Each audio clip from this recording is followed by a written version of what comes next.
Says we are live. Let's check it out. Salute to the mighty LDBC. Much love to the chat. Those of y'all that's in the building early. Smash the like button as you come on in. I say smash the like button as you come on in. Man, we ain't talking about boxing this morning. I'm gonna come back later on with some boxing. But today I got my brother Blu-ray from my No 304 show, and we're gonna cook today on this situation with Yella Beezy being arrested for in connection with Mo3's you know life being taken. What's up with the brother Blu-ray? Hey, what's up, brother? What's going on? Oh man, chilling. Same old, bro. Little tired, but it's all good. Had a rough night last night. Stayed up too late.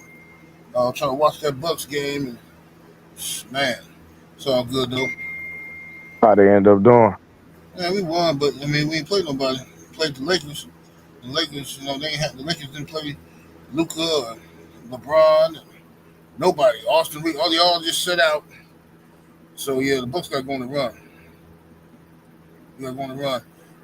We got 13 games left. We got to win at least 10 of them. If you want to make this respectable out here in these streets. All right, but let me go see what we got in the chat in the building thus far. Smash that like button, y'all. Share the video. Gabe Moore's in the building. What's happening with it? Coach 67 Sports TV, my brother. AB up in here. Asiatic Soldier with a dude. Let me see. Jalen Hudson. TY Boxing 02. California Love, what's happening with it? My brother Jerry Green is in the building. Brandon Adam Perry. Miami Snoopy 305 up in here. Just like Candy, what's happening? G Code Woody. The lovely brown sugar Tay is in the building. It's Principalities up in here. We got Rod Neal, Avery Vice, Dale Reeve, let me see here, Justin Jacobs, Elbow, let me see, Hectic Nasty, Jeremiah, what it do? Let me see here. We got Kevin Hill is in the building. Tamir Ali, Dane Watson, Incorrect, G Code Wody, Sheldon, LDBC, and nothing in the building. A condo, LDBC, and nothing. Salute. Malcolm McCory, Dickie Foster, what's happening with it, bro? King Vonnie, JL Boxing, Esports, what it do? K Mac, let me see, I said G Code. All right. D Man Jr., what's happening with it, bro? Big Truck, Trap Star. My brother Buck City Reloaded in the building. What it do, Buck? G McCall, Chesamane, what's happening? Glenn Mickens. All right, y'all. Salute to everybody in the building, man. Jay Grant Jr., what's happening with it? Marcus Hairston. Cam the Hooper, what it do? Salute. Nada 86 is in the super chat early, coming through showing love to 2-piece. Thank you, sir. He says, salute, general, and salute to the mighty LDBC. Yes, sir, brother. Almighty Lord, what it do? Salute to everybody in here. Y'all share the video, put them likes up. All right, so, like I said, I know a few years back, rapper Mo3, Texas rapper Mo3, was gunned down on the highway by a masked armed man, and they police arrested that man, and immediately after that man was arrested, immediately after Mo3 was gunned down, the internet started talking, and the internet started saying that Yella Beezy has something to do with it. I heard all kind of wild story. I left the story alone. I didn't want to, I just don't like participating in that kind of stuff. But the internet definitely did their own investigating, and somebody knew something because they told it right away. But you from Dallas, Blu-ray, give us the lowdown, man, the feedback of what's the history between Yella Beezy and Mo3's situation. Well, the crazy thing is, man, they all used to be cool with each other. Yella Beezy, Trap Boy Freddy, like they all used to be cool. Now, from my understanding, the split between them, it was a female in the got in the equation. It's something about a female. I don't know the ins and outs about it, but I know it was a female that kind of, that got in a situation where, they stopped being as cool. You know what I mean? They were cordial, but then they stopped hanging around each other like being cool. But what led up to the situation where, Mo3 and they really started having beef was when do you know a comedian? You probably not familiar with a comedian, but his name was Roy Lee. I remember You the ever name. heard you heard about him? I remember the name. I don't think I know him though. So basically there was a situation and Roy Lee was saying that Yella Beezy wasn't from Oak Cliff, like Highland Hills. That's where I'm from. That's the neighborhood I'm from. So Yella Beezy was claiming, like he was a street dude, yada yada yada. And Roy Lee was like, basically, you're not from that city, you're not from that town, that area. And that's where I'm raised. So somehow it ended up in a situation where Roy Lee got jumped in the club, where they jumped him. Now I don't know if Yella Beezy had something to do with him jump, but that was the smoke in the air in the city that Yella Beezy jumped or got him jumped, Roy Lee. So Roy Lee basically was like, hey, I want to fade. Y'all jump me, cool. Just give me my fade. Give me a one-on-one. We talking about a comedian versus a rapper. And Yella Beezy had that street persona and that street energy, but even though Roy Lee was a comedian, he was straight from the hood though. So Yella Beezy didn't want to catch the fade, and Roy Lee was like, "Hey, we can give the money." I think it was like 10,000. Roy Lee was like, "Bro, we can give the money to charity. We ain't gotta benefit from it. You Right, right. you put up money for your charity, I put up for my money for my charity, and we just, we catch a fair fade, and it'd be big for the city. Putting guns down, pushing peace and things of that nature. That real men, we just get it from the shoulders and ain't nobody gotta die. But Yellow Beezy wouldn't fight him. He wouldn't take the fade or whatever. So Roy Lee ended up getting shot at a nightclub one day. He got shot. And so when he got shot, he didn't die right then and there. And they were saying that Yella Beezy had something to do with that. But Roy Lee and Mo3 were like cool. Like that was real cool. Right. So maybe a month later after Roy Lee got shot, he had complications from him getting shot, like a blood clot, something like that. He ended up passing away. And when he ended up passing away, that's when Mo3 went on the rampage. And that's when all the beef started from there. Wait, man, that's crazy. That's sad, bro. There's always a broad, bro. It's always a broad behind it, man. I be trying to tell brothers. That's why I be laughing when dudes be trying to talk like, come on the internet acting like they some straight players and they don't be simping over these chicks, bro. When I was locked up, I'm gonna keep saying this.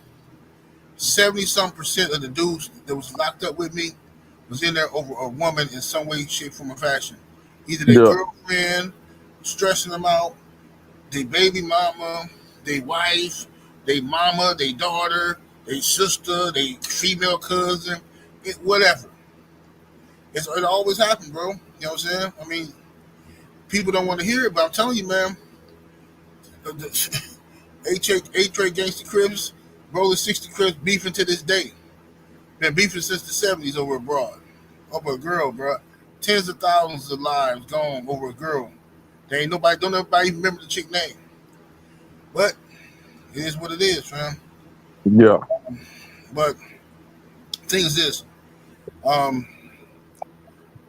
they arrested Yella Beezy now, and because they trying to say that Yella Beezy, the feds are trying, or the police trying to say that Yella Beezy promised to pay this dude, pay the shooter or something like that. So unless they got some evidence, like I mean, they gotta feel like they got some evidence. Maybe the guy gonna testify and say that Yella Beezy, because they be trying to do that, trying to get out, uh, trying to get some points knocked off his little jail time. So he probably said, Hmm. he probably telling he probably telling them that Beezy say he gonna pay me and this and that. So now they're gonna have to prove that because just his accusation alone, if it's just his accusation, I don't think that's gonna be enough.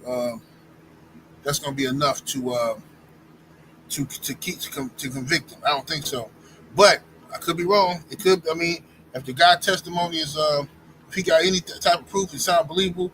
if Yella Beezy get caught lying on the stand, or what I'm saying, something like that, he ain't got a good enough story. You know, it can backfire. You know what I mean? It definitely backfire because the jury gonna be listening to it. You know what I'm saying? They're gonna be listening. They're gonna be there for all of it. What's up, Stormy B? Man, what it do? So what you think is gonna happen here, Blue Ray? You think they're gonna convict him? Man, me personally, I don't believe that the feds would go to the extent where charging him of capital murder and having a no bond, and they don't have their ducks in a row, their T's crossing their I's dotted. I just don't believe the feds are that sloppy because we hadn't heard anything in a long time. We haven't heard anything about the situation. It was hot for a second. Then remember, young Dolph got unalive right immediately after that. So, that kind of overshadowed what had just transpired with Mo3. But like I say, I believe that if they took the risk of charging him, I believe that they got concrete evidence. I don't believe that they Oh, that crazy Rick, to Rick, Rick charge him. Tim, Rick Tim said it's a state charge, not the feds. My bad. Yeah, but well, regardless, I don't believe that. However, whoever charged him, I don't believe that they don't have their ducks in a row. Right. Yeah. If they got any proof, text messages, phone conversation, it's gonna be bad, man. It's gonna be bad for Yellow Beezy, man. It's sad Yeah, because because remember they caught old boy a week after he did. I mean, a month after he did it, and I'm pretty sure. I don't know if he swiped his phones or whatever communication he had with him, and then it was already known that they were cool. They had pictures together. right. Yeah, so they linked them some way somehow. But and then the And crazy thing is about the way these streets is, man. It's like a badge of honor when you do some street stuff. So yeah, it could have been, to the fact that people been communicating about it and people been talking about it. You know what I mean? And they got them on the phone because these phones will get you caught up real bad, bro. yeah, yep. I think yeah, the guy definitely talking. He definitely talking. But I don't know what evidence they got for sure against Yellow Beezy, but you know, the thing is, people gonna have to. I don't know, man. It just I ain't trying to turn this into no, you know, lesson in gangsterism and no, nothing. I don't want to turn this into nothing ignorant. It's just that like people get emotional and everybody want to be a gangster, but it's like, bro, this is common sense stuff. You if you're gonna do something like that, you outsource that type of job. You don't have nobody, one of your homies, do the job. That's stupid, bro. Like you're supposed to get it as far away from you as possible. The distance between you and the shooter should be, you know what I'm saying, 18 generations type stuff. You know what I'm saying? Why is it? Yeah. Why are you hiring your homeboy if that's what happened allegedly? Why would you hmm allegedly hire your homeboy to do something like that? That's kind of wild. But like I say, bro, in the city for a minute when the whole situation was going down with Yellow Bees and Roy Lee, like I said, man, the dude just wanted a fair one, and Yellow Bees wouldn't take the fade. Like all this could have been prevented. Like all this going back and forth, Roy Lee getting shot, because that's what made Mo3 start get on demon time was when Roy Lee got shot. You know what I mean? You were after he passed away. When he got shot, everything was still up in the air. But once he actually passed away from his injuries, from the blood clot, that's when Mo3 that's when the beef really started. That's when they really started going to war. Because there's a lot of people in the city that end up passing away behind that. So, it was a one-sided fight, whether you want to believe it or not. And I can't really I can talk to you off the internet about the ins and outs about what I really know Right, right, about how who was winning. But I can tell you this: when it comes to people, the situation. Let me just say this: Mo3 side was winning. Let me just say that. And I know it was like it was some. I remember when all that stuff was going on. I don't want to, like you say, go into details, but I remember there was a lot of stress. Y'all was stressing down there. It was like wars going on. Yeah, but that's what I'm saying. It was one sided though, and Mo3 side was winning big time, and that's Yeah, why they was scared of that boy. Had to get that boy out the way, man, because it was a lot of people on the other side, man. There was a lot of black suits going on. You know what I mean? Black suit weren't on the other side for real. right. So they were scared of that boy. They had to get that boy up out of here by any means necessary. Mm-mm-mm. That's crazy, man. That is crazy. And then, what's Lil Boosie connection to this? I know when Lil Boosie came down there to pay his respects, he got shot at, didn't he? Yeah, but he ain't really had nothing to do with it, man. He just, Him him and Mo. and Mo3 was cool. He was rocking with Mo3 real tough. So when he came down, Dallas like that, bro. They just high heads, people wanna egos wanna bump uh, pound on their chest and okay, hey, I got into it with Boosie. I did this to Boosie. You know what I'm saying? Some mess like that, bro. It wasn't like that. Right. But the thing about it is, whoever did that to Boosie the next day got something did to them, and that happened in the city. You know what I'm saying? For real. It Mm-hmm. was a Yeah, Boosie and them, they did a lot of stuff too. But like I say, I'll talk to you about that Right. when Right. we talk one on one offline. Yeah. Because it's something I want to ask you. I just don't want to. I don't want to say it on here, but it was something that I heard. Um, Matter of fact, I'm gonna text it to you real quick. I'm gonna text you something real quick. Yeah, and then I'm gonna send you some pictures of Mo3 and Yella Beezy and them all together, like in their early days when they was all cool. I'm gonna send you some pictures because I know you might cook on it some more, in the future. So you'll have, these pictures or whatever. Yeah, yeah, yeah. 1 second. Matter of fact, I think I can text you pictures from my other phone. Hold on. 'Cause I think I got your phone number in my other phone.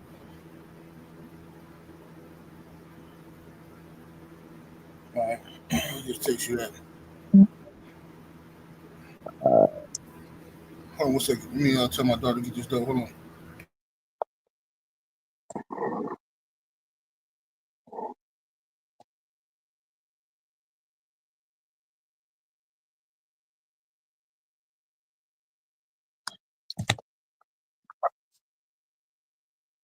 But hey, chat, yeah. So, like I said, this whole situation started because back in the day, y'all know how it was. Men had to be men. Growing up, I'm 43 years old. When we had beef with somebody, we just fought it out. The best man win. No egos involved. You live to see another day. The way the world is these days, you know, if we being honest, there's a lot of single mothers raising these kids, and these dudes so emotional. They making emotional decisions. They don't know how to take a fade and keep it pushing. You know what I'm saying? Me, I was taught that, hey, if you fight, if you lose, go fight again. But we ain't got to shoot nobody. We ain't got to try to unalive nobody. These dudes, they too emotional, man. Yeah, yeah. They wilding, bro. They wilding. Everybody want But to take it to.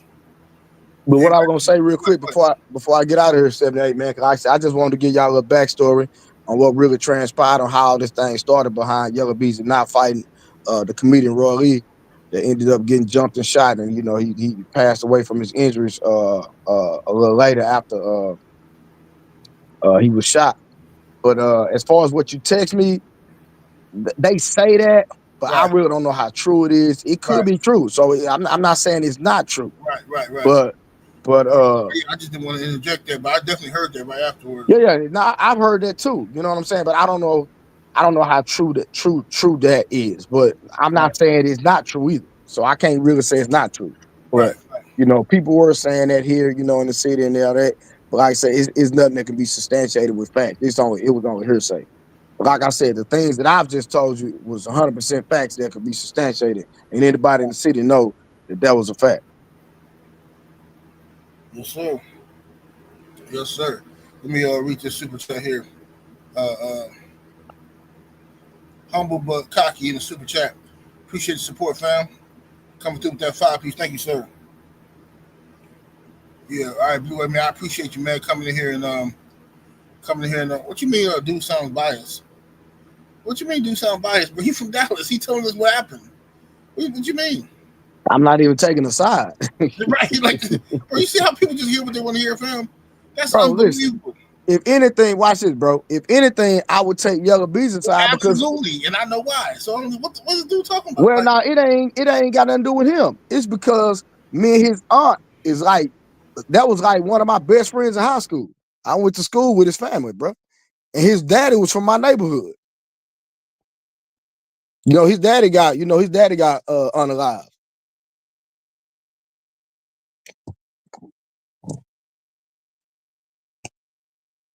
7-8. got he, bro. Yeah, Yella Beezy's daddy got unalive. He was a stripper. Oh wow, I know that. Yeah. Yeah. His people, for his whole family, well, not his whole family, but one side of his family from my neighborhood. So, you know what I'm saying? I would be biased because of that. And I did know him in real life, but I don't have a dog in the fight. Right, right. I'm just telling the facts of what transpired. Yeah. Commentary with St. Louis in the super chat. Appreciate the love, fam. He says, wish these dudes gave the same war to Zimmerman. Hey, talk about it, bro. Now we preaching. Yeah, for sure. Yeah. J Bean boxing and betting in the super chat. Coming through with the two piece. Appreciate the love. He says, we having trill talk like it's 2020. Yeah, man. Yes, sir. But it's crazy, bro. Like, this is a messed up situation. But yeah, Blue Ray, I'm gonna let you go ahead and do your thing, bro. All right, that's a bet, fam. Hey, appreciate you, Joe G. Yes, sir. Yes, sir. Um, then we have y'all. I'm gonna read these cash app to read the cash apps from the brothers.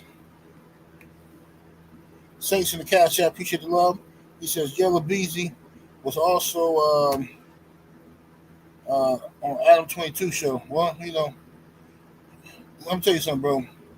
These dudes are not gonna stop going on Adam 22 show. They're not. They're not. They're not. They're not going on. It's gonna stop going on his show. They're not about to start. Uh, stop talking to Vlad or nobody else, man. It's what it is, bro. And everybody know the feds watching this stuff. The police watching this all. They watch YouTube videos. That's what they do.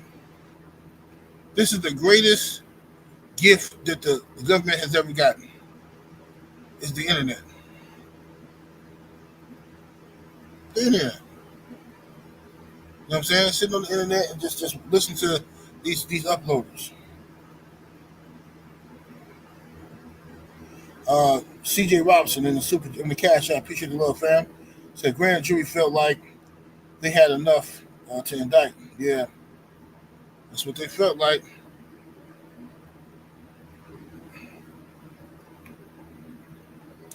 David Jackson is in the super chat with the 5 piece. Appreciate the love, fam. He says, 90s, early 2000s, we used to fight and be right chilling with each other the same day. He says, even laugh about it. When we took it elsewhere, it was a real reason. Well, the thing is, bro,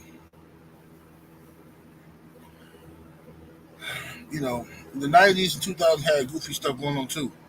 But I just think that as each generation, as time goes by, we become more and more savage, man. More and more like some. I'm gonna tell you something that wasn't happening in my day. You know what I'm saying? Um, what wasn't happening in my day was people like going to funerals and like doing crazy stuff in people's funerals. Like you gave people a chance to mourn and stuff like that, right? People wasn't going to visuals. People had like a visual and stuff like that, and people gather at a spot where somebody got unalive, right? Nobody was going through their doing drive-bys and wild stuff. You know what I'm saying? At that time, you know what I mean. Some people was, the goofies, but it wasn't happening like it wasn't like the normal thing to do. So I think people just become more and more savage, bro, as each generation go by.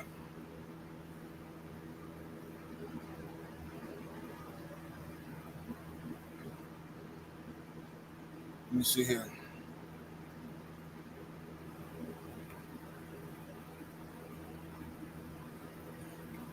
Let me see here. It's Principalities in the super chat coming through with the 5 piece. Appreciate the love, fam. He says all this bad juju is why we lost um, to Bud. He said, damn Crawford. He said he said that's why he lost to Bud, huh? It's wild. Well, yeah, I mean it is what it is, fam. Maybe something good to come out of this. Maybe uh, other people will look at this and learn something from it. Maybe this might save somebody else's life. Who knows? But the thing is, the days of but listen, it was easy to get away with stuff before the internet, before social media, really. But once they came out with this social media where it's like instant gossip and people can just jump on Facebook and show off the stolen car they just stole and where the chain you just robbed somebody for. And the clout, internet clout, is like something different, bro. So thank you, man. Take those from me. Take those plates right there from me. Hold on a second, y'all.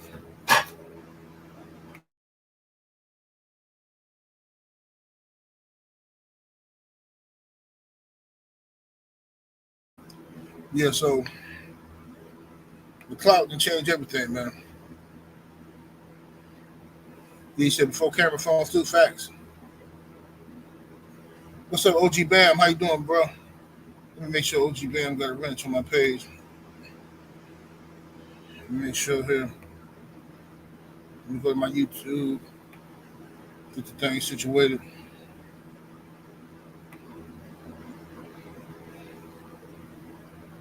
And let me see here.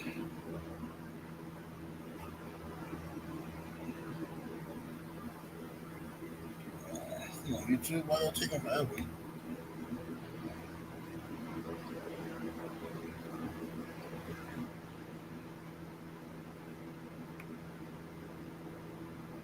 Okay. Fool Lab Earthman is in the super chat with that 20 piece. Much love and much appreciation, fam. Salute to you, bro. It says salute to the general. Thank you, brother. Much love, fam.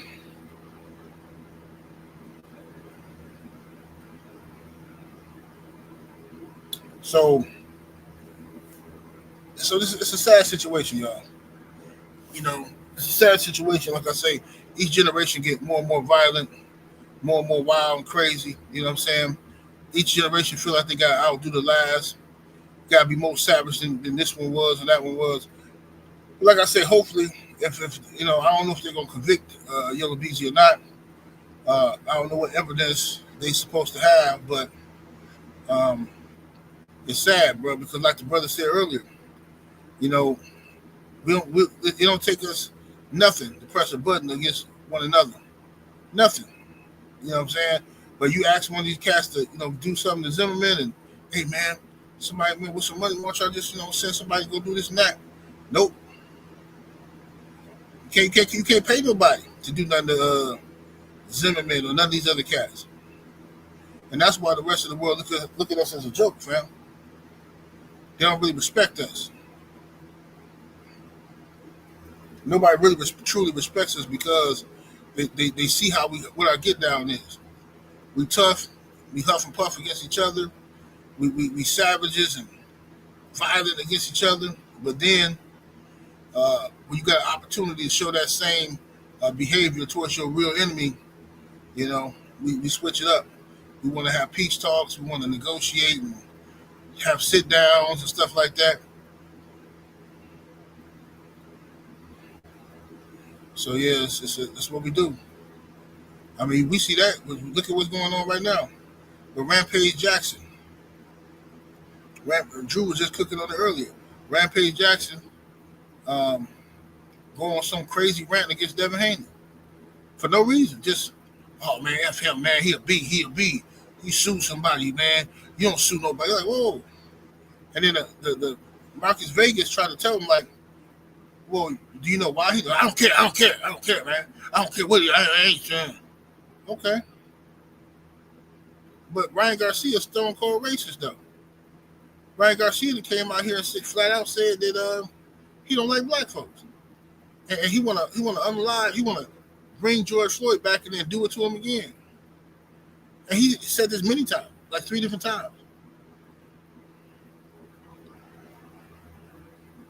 You cool with that? So you have black folks that come out and defend Ryan Garcia and stand on it too. Stand on defending him. But then they got all this hatred, pure hatred for Devin Haney. It's crazy, bro. That's what I'm talking about when I'm talking about the self hate amongst black people.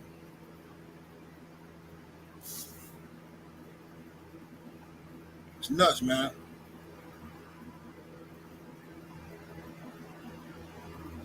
OG Bam say, in a real way, we don't respect. We so quick to hurt one another, but run from the enemy. It's facts. That's what we do.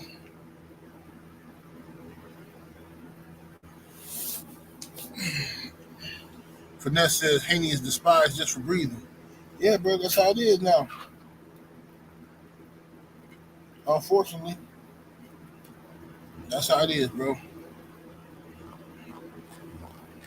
That's why I can't respect none of these dudes, fam. Like, you got a right to like who you want to like as a fighter. You pick this guy to beat that guy, that's fine. I mean, that's your right.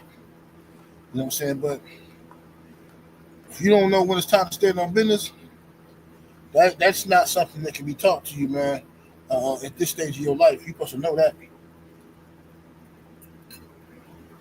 You're supposed to already know.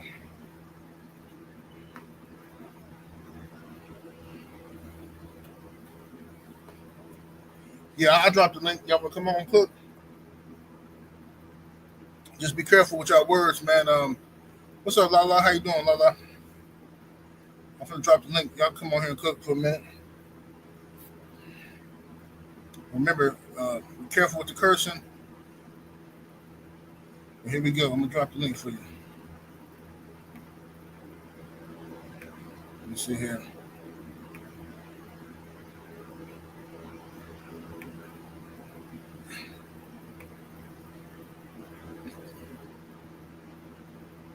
Link is in the chat. Anybody want to join the panel? Come on here and cook for a minute.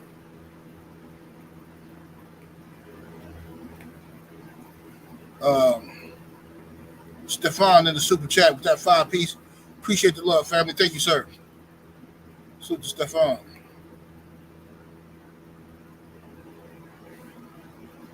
Yeah, y'all come on here and let me get y'all thoughts and opinions on this situation. Yella Beezy. And we can talk about the situation we was cooking on yesterday.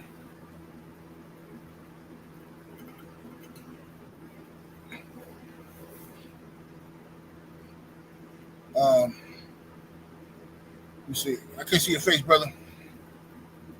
Okay, I got you. Peace, brother. How you doing? You on mute? You on mute though? 7-8, you can hear me? Yeah, I hear you now. What's up? What's up, bro? How No, you doing? no, this here about the 7-8. Yeah, I know, but you Yeah, you got to change your name. I see. yeah. No, but I'm gonna give it to you, bro. I remember after it was the Wilder and Fury fight when you said you had it a draw, and then you was like really trying to like have the brothers like calm down, like don't get too excited, because this is when around trail boxing talk, and part of that, I think like you could see the racism and the bias coming a mile away, like looking back then. Yeah, And like after all these current events that's happening, black black people are their own enemy. We self-implicate and we the prosecutor. Can you hear me? hey, I hear you, brother. Go ahead, keep looking.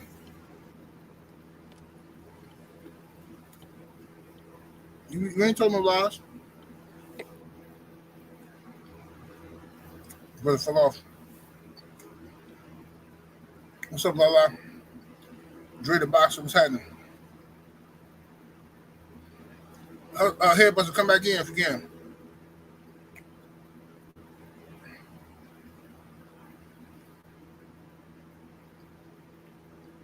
Corporate Head Sports Entertainment say ninjas don't know a podcast is an indictment. Yeah, man, these cats sit down on that podcast, get to talking, run their mouth. It's a wrap. Everybody want clout. Everybody want praise for stuff that happened back in the day.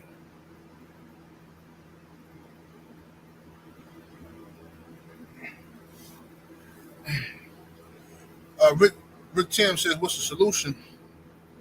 The solution, I think, the way you curve it is you gotta teach. First of all, we gotta educate ourselves, and once you educate yourself, you can educate your children. Okay, and teach black love. Teach self pride and respect for yourself and for your brother and your sister. Okay, and we have to shun all self hatred. We gotta stop making excuses for people who are pushing self hate narratives. We gotta stop promoting these dudes and stop making excuses. Oh well, man, no, he did not later for that, bro. We gotta have some discipline. We gotta have some consequences and repercussions for selling out your people. What's up here, Buster? What's up, 7A? I don't know. My internet connection must be tripping today, but try to get through it. Apologize about that. What's up? Go ahead. But I was just saying, like, I remember that show after that first Wilder Fury, and you was basically telling the brothers, like, calm down, bro. Like, because I think you saying where it could go by that narrative being pushed with the racism. Am I correct on that, or am I, like, moving the goalposts? No, you're right. Absolutely. So, like, all this stuff, like, all these recos and murders, I think black people, we are our own worst enemy. You look at that yesterday with the big U stuff and today. These people are being charged, not guilty. Black people already convicting them. The most important thing that man said, even though he was an agent on the case, he said these men are presumably innocent until proven guilty. Then nobody hear that part. He said they're innocent until proven guilty. Black people are already talking about, man, who gonna snitch? I wonder how many years he gonna get. I mean, I see why black people say it's over. Look what you're going up against. These your own people. And then, like, you look at WAC 100 and the crew. They're saying that Big U DNA was found on this man's fingertips. It's a 107-page paperwork. It does not say that on it at all. It said Big U's DNA was inconclusive, meaning it wasn't definite. It said it's inconclusive to see if he's a contributor to the death. It does not say they found definite reasons for him to be charged with the murder. But look what black people do. And the man ain't even started trial yet. Right, So what he right. gonna be going against? Like, bro, it's crazy. Like, man, this is disgusting. Even with Yella Beezy, he's charged. He's not convicted. He's not found guilty yet. Y'all already giving the man a life sentence. Like, Mm-hmm. Yep. it's just, I don't know, man. Bro, it's sad, bro, because but that, like I said, the reason why I even knew, hey, Mastermind, go on mute, brother. You got some feedback on your end. The reason why I even knew anything about Yella Beezy and Mo3 situation is because when it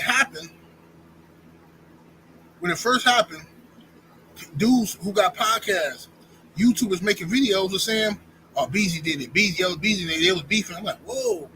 So bro, I've been seeing this for a long time that people with YouTube channels, um, they want to make money. So a lot of these dudes have slowly and for surely turned snitch. They are telling what's going on out here in these streets, and the feds is watching. The feds is watching this stuff. What's up, OG Bam? I see you in the building. What's up with you, brother? How y'all doing this morning? Doing good, doing good. Mastermind, you there, bro? Yes, sir. Yes, sir. I had to get your feedback on this Yella Beezy situation and Big U situation. I thought Big U, from what I seen, I thought he was straight and narrow. He looked like a legit businessman, doing the youth football thing. So, 78, I didn't suspect him of being into criminal things, and especially the murder of his son's best friend. This is serious accusation, 7-8, and I surely hope that he's innocent of these charges, especially of the most serious of the murder of his son's best friend. That's scary right there. Well, look, yeah, just like you say, it's accusation. And another thing is too, you got to remember, uh, now they out here saying about Big U. They saying that Big U had Adrian Broner. This is what the internet, this is what the YouTube people saying. They saying boxer Adrian Broner got scammed. He scammed some NBA player out of $6.5 million in a rigged dice game, right? And they saying that I see you, Abel. So they saying he scammed somebody in a rigged dice game, right? But they say Big U made Adrian Broner give dude the money back, and then he charged the NBA player $100,000 collection fee to get his money back. I don't even know why that's news. Because if that's true, so what? How is that even illegal? Right. Good, great point, 7-8. And he from Cincinnati.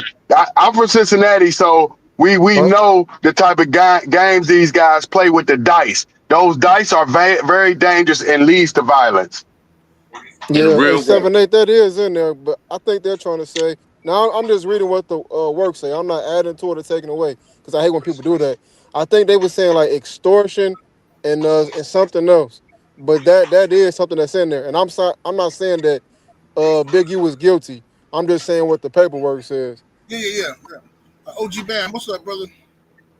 Hey, let me share this with y'all, man. Whenever a black man get arrested, they don't never tell you nothing about the good things he did in the community, right? Right. They're gonna always go to the past, right? So let me just share this. One of my partners got jacked from my neighborhood one time for a gang of jewelry. I'm in the penitentiary. I had to call Big U to get the jewelry back. He didn't want no money for it or nothing. His homies just didn't know who this other person was, which was my homie. But we got to be careful, man. Don't find a brother guilty by public opinion, man. That's what's wrong with us now. We don't stick together for nothing. We don't stick together for nothing. We got to learn how to stick together, man. I mean, this is what white folks do, man. Why they wait till this man get all the way to a certain pedestal, then want to tear him down? And they ain't tearing him down by himself.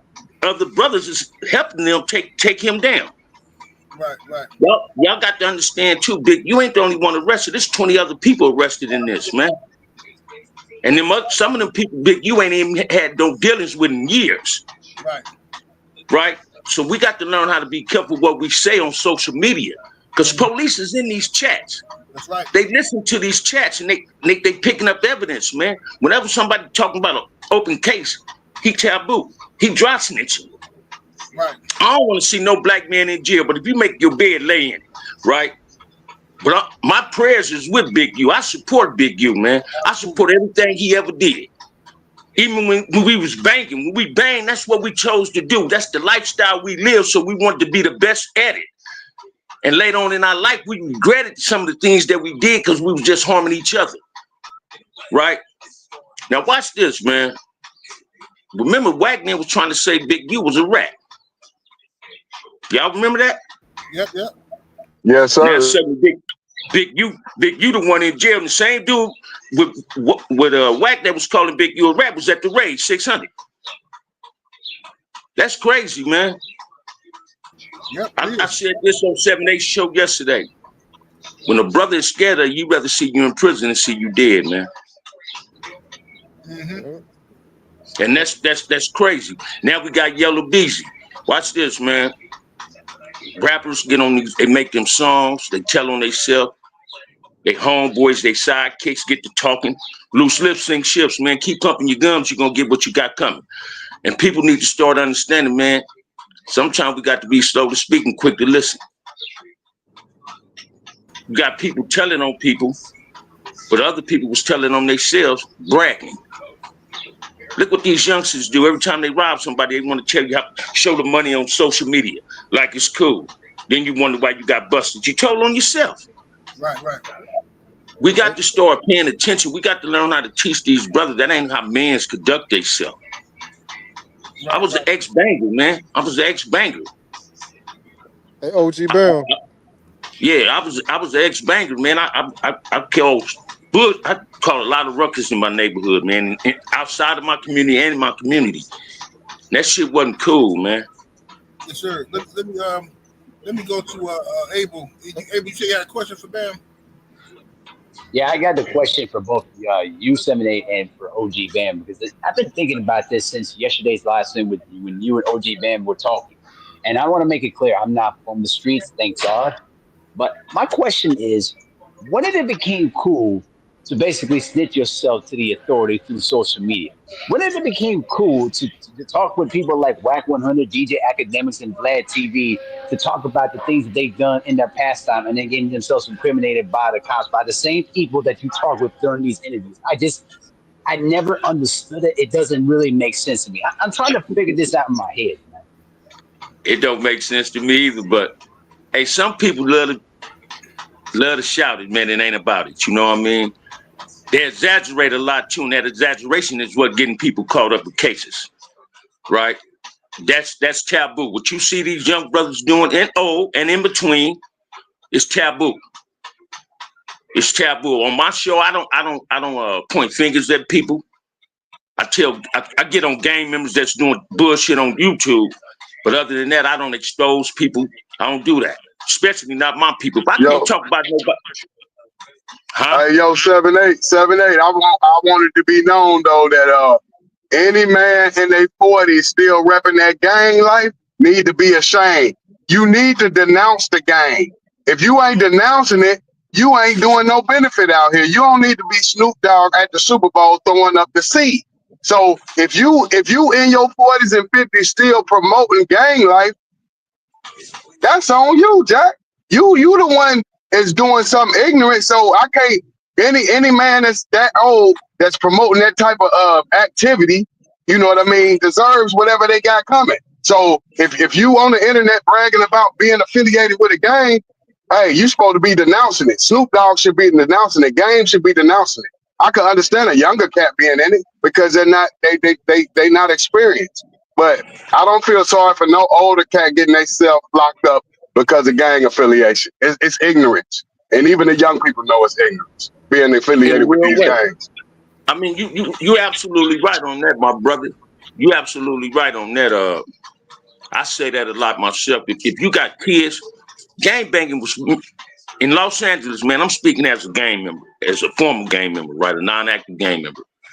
First of all, I ain't gonna never denounce my neighborhood. I can't. Wherever I go, that's what I'm known for. I'm Bam. I'm that Compton Crip dude, Bam, but I'm a good brother. What I'm saying is, once you become a father, parenthood is the biggest gang, man. That's the biggest gang on the parenthood. And a lot of black men just falling short. At the same time, I see more younger brothers in their kids' life than brothers my age that was in their kids' life. I did 37 years in prison, man. You know how many dudes I seen in prison were saying they was fathers, didn't even have pictures of their kids? Didn't have pictures of their kids. Now that's pathetic, right? And then when the kid's mother want to get in their life, they chase her off because the first thing they do is, let me have a package, send me some money. That's all you want? No, brother, that ain't how the game goes. But please, sir, let me say this. DJ Vlad and Adam 22 need to be congratulated for being the puppet master, slave masters that they are in LA, because they got these fools getting up on their platform, telling their life story, getting paid, and ain't nothing happening to them, but everybody getting killed and going to jail that's getting on their platform. So congratulate them white boys for successfully running game on them brothers out in LA, because I see them all falling and going to penitentiary. I know what they not running game. Let me comment on that one. Yeah, go ahead. I ain't gonna never congratulate no puppet master, right? But I understand what you're saying. But watch this. Don't point the finger at Los Angeles, because I take that personal now, right? Not saying it in a derogatory way or a press way. What I'm saying is, it's people, yes, sir, it's people from all over. It's people from all over going black. Let me share this with you, man. Somebody gave me an opportunity to go on LED about 6 months ago. You know what I told him? Give me 25,000 and you just can't show your face. I'll go on your platform. Right? Everybody know if you're going to lad, he really finna integrate you. No Jumper, on the other hand, Adam, the white boy, Adam 21, whatever, Adam 12, whatever the fuck you call it. He sit there and he throw lugs and shades. He throw bait out there and these brothers gravitate to it. And they just get outrageous with it.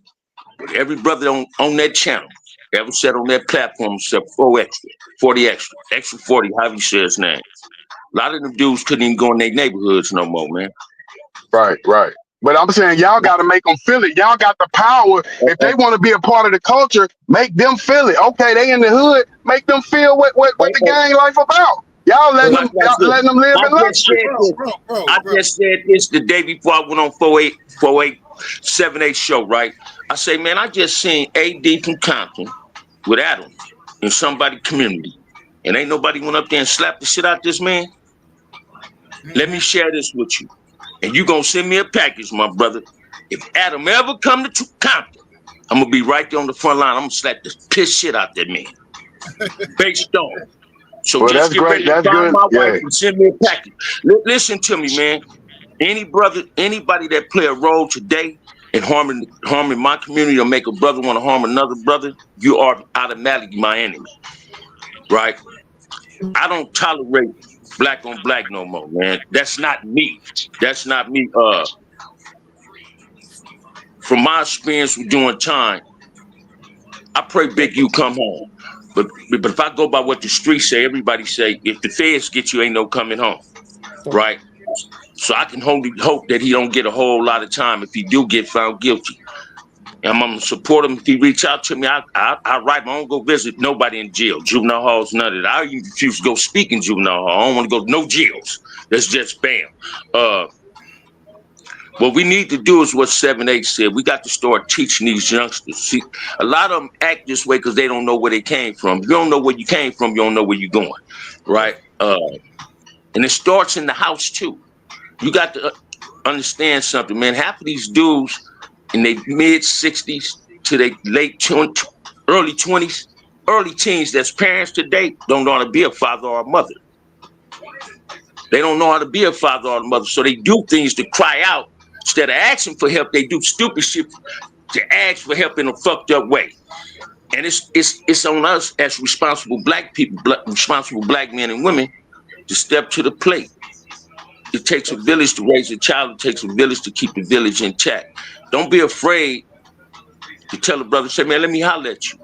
Let me holler at you. How many of y'all, man, in this chat, not the people on the panel right now, how many of y'all in the chat, man, if you ever went to the store and seen young dudes hanging out, you might know them, but don't know them personally, but you know of them. Yeah. How many of you ever just said, hey, brother, y'all ain't got nothing better to do? Hey, my job hiring. See, I paint houses on the side, man. I go back to my neighborhood and go get some of my homies to come paint. Now I don't do it. I go get the little kids, my great nephews and their friends. I'd rather get them $100 a day. You understand what I'm saying? We got to come together as a community. Because, see, this is what the police want us to do. This is what the Klansmen want us to do. This is what Donald Trump wants us to do. Because when he get through with the Mexicans, he coming at us, right? Mm-hmm. And people don't grasp that. We all we got, man. We all we got. The 7-8 platform is doing something. The OG Band Perspective doing something. Kev Mac, we all doing something. Hey, OG Bam, can I ask you a question real quick? Yes, you can, sir. So, I respect everything you said, but one of the things you said earlier is they never want to tell the good. But with that being said, if we already identified them as an enemy, what reason would they have to us to paint us in a good picture? And another question is, I want to get back to this Wack. I don't want to give him too much light, but I want to ask this. Wack 100 is in that paperwork. He played every time they asked him a question. He don't know nothing about him that's in the paperwork, but he know everything about everybody else. Wack is in that paperwork, and he's not painting a good picture. They saying Big U is extorting people, bullying, and terrifying, using illegal enterprise. Wack is in there saying, because the guy, Loose Cannon, he said that they'll have him set people up, allegedly, according to the documents. They'll have him set people up. Big U will bring them back in, play crazy, give the dudes half their money, then charge them to get it back. Wack hops in the conversation and says, "Oh yeah, you know why he was gonna do that?" Wack is giving them reassurance of whatever they put in their indictment, and now the man already locked up, and then he's saying that once again they found fingerprints of DNA of Big U on this kid. No, they didn't. The paperwork said it's inconclusive, meaning Inconclusive. it's I not read it. definite. I read it. Yeah, so I read like it. people not even asking to look at the case. Stop listening to this man. He's lying. It does not say Big U DNA was found and he killed this man. It does not say that. So why are these people still running with that and allowing this man to say that? It's Yeah. crazy. Hey, black folks, man, we strive on gossip, man. We strive on gossip. It took me going to prison that I get caught up in gossip no more, right? Wack got to be careful of the things he's saying. And he know that. Because karma is a motherfucker. It'll steal you in the night when you don't even know it's coming. And it don't get you personally, it'll get something that's close to you. And people need to start understanding, man, people is playing for keeps. I say this a lot on my live. You brothers is creating drama for yourself on YouTube and y'all done seen murders on YouTube. Dudes getting gunned down for opening their mouth and doing too much.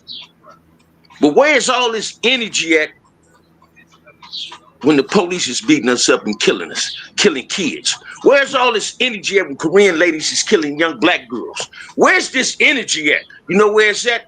When we have a motherfucking uprise, we burn up our own community. We burn up the black stores in our community. Man, that's pathetic. That's going out like a sucker, man. For sure. That's busted shit. That ain't black shit. That's busted shit. You understand what I'm saying? And a lot of these brothers just need not a father figure, a mentor, a big brother, man. Stop trying to be your child's friend and be your child's father. Absolutely.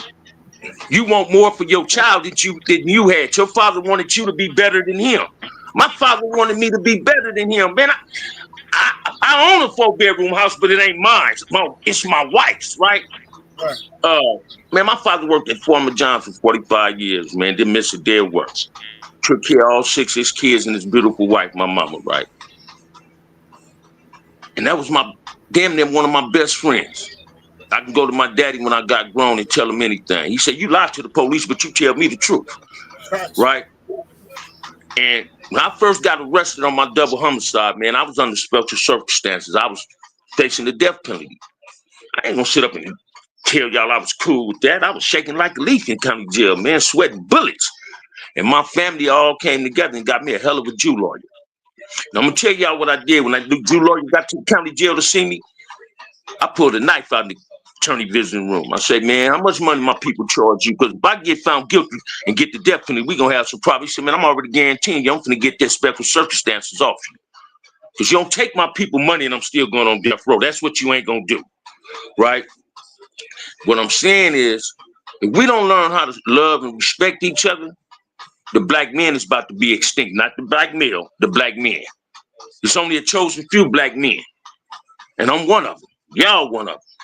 But it's a whole lot of males that need guidance to becoming a man. Indeed. You feel what I'm saying? These 40-year-old dudes is not men. These is immature ass kids. And they think being a gang member is cool. They think going to prison is cool, getting the phone, being on YouTube, asking for cash up. That shit ain't cool. Hey man, you can't pay me for nothing in the world. I want to leave my grandkids or my great nieces and nephews, none of my friends' kids, my goddaughter kids. You can't pay me no more to ever want to leave these kids, man. Because the kids need me, and they the most important thing in our community, and they need us. They need us. Without us, they're going to be lost. But I can say this younger generation from about 15 on down, it's the smartest black generation on earth. They Google everything. They ain't got to take up Spanish. Half of their friends gonna teach them how to speak that. You understand what I'm saying? Obama didn't tell them, hey, you can be more than a football player or a basketball player, or a baseball player to come up out the ghetto. You can be an astronaut. You can be a scientist. You can be whatever you want to be. You are controlling your own destiny. Don't nobody else control that. So my destiny was, listen to me, y'all. My destiny was to go to prison. I wanted to go to prison. I wanted to go to prison. I thought going to prison was cool. I wanted to go to YA. I thought that shit was cool. Until I grew up in prison at the age of 50 and became a man and said, God damn, look what I've been missing. Look what I've been missing, man. Indeed. Look what I've been missing. Today, man, I'm a proud black man. And y'all got me wanting to cry. I stand on my blackness, man. I love brothers like 7-8 that reached out to me and we became acquaintance over this YouTube thing.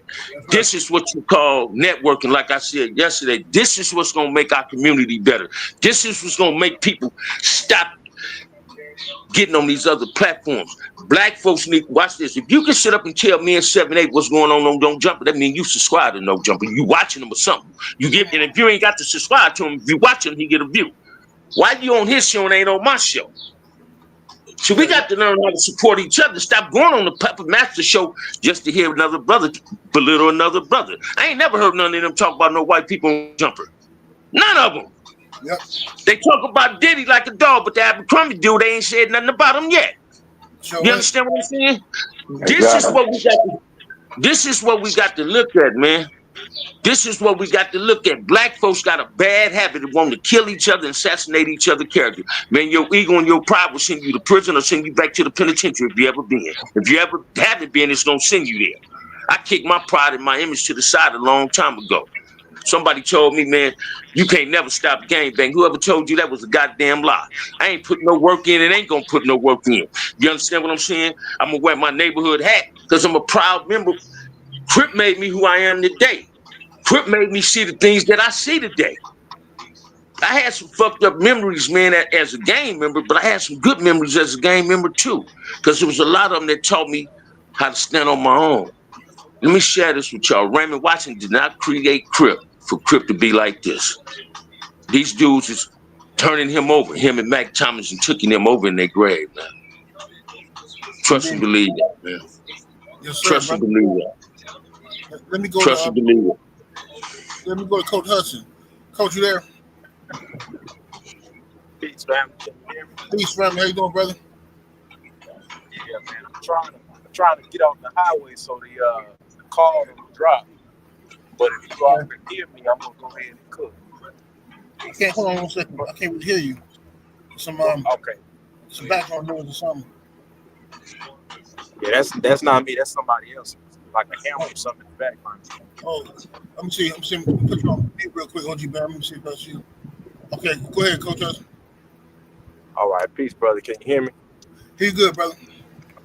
All right, how you feeling first off? Because I've been hearing your energy get low the past few days with all this stuff going on.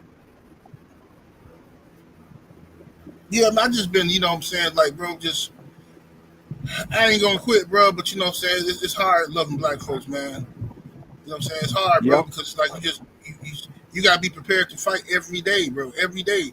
And like, the enemy that we fighting don't always look like the enemy. Sometimes it look like you. So we sit here, bro. That's an emotional draining. Sometimes I just gotta take a couple days off YouTube, bro. It's emotionally draining, physically draining. You physically make yourself sick, bro. Look, caring about these fools, man. No, that's the truth. And you know, sometimes you gotta take a break because doing work for our people or even defending our people is a task and it's a weight on your shoulders.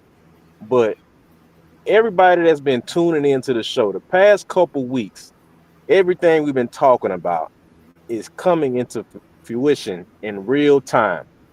I remember the other day we were talking about Jack Johnson and talking about the Mann Act. Right. Well, if you look at some of the paperwork that's in Big U's case, that very thing is in there. So I started studying some things and I realized that we are getting attacked with the same tricks over and over again and keep falling for the same stuff. I don't know the brother's name, but the one that called in that was talking about the Yella Beezy and Mo3 situation. Blu-ray. Okay. He pointed out exactly what we've been talking about. We have allowed the enemy to pervert our love. And what do I mean? Perfect love casts out all fear. So if I love my brother 78 and we get into it, we might have to run the fade. We might have to fight. But because I love my brother, I don't want to see his life get ended because that's my brother and I have perfected love for him. But when you corrupt my love, And you have one side of the town with Mo3 and another side of the town that loves Yella Beezy. Now we feel that this other black person isn't my brother or sister, but they are the enemy because they're on that side. When we need to understand that we have to be on the side of each other because we're black, period. We should be trying to sustain each other's life no matter what. Now, I'm going to talk about the elephant in the room that I don't think too many people want to talk about. Yesterday, when you all were speaking about the Big U situation, the chat was split. Yeah. And the chat was split with people that love Big U and people that love Nipsey. And they were saying that Facts. basically it's okay to drag Big U now because of what happened to Nipsey. Now watch this. I'm about to show y'all how they playing us off.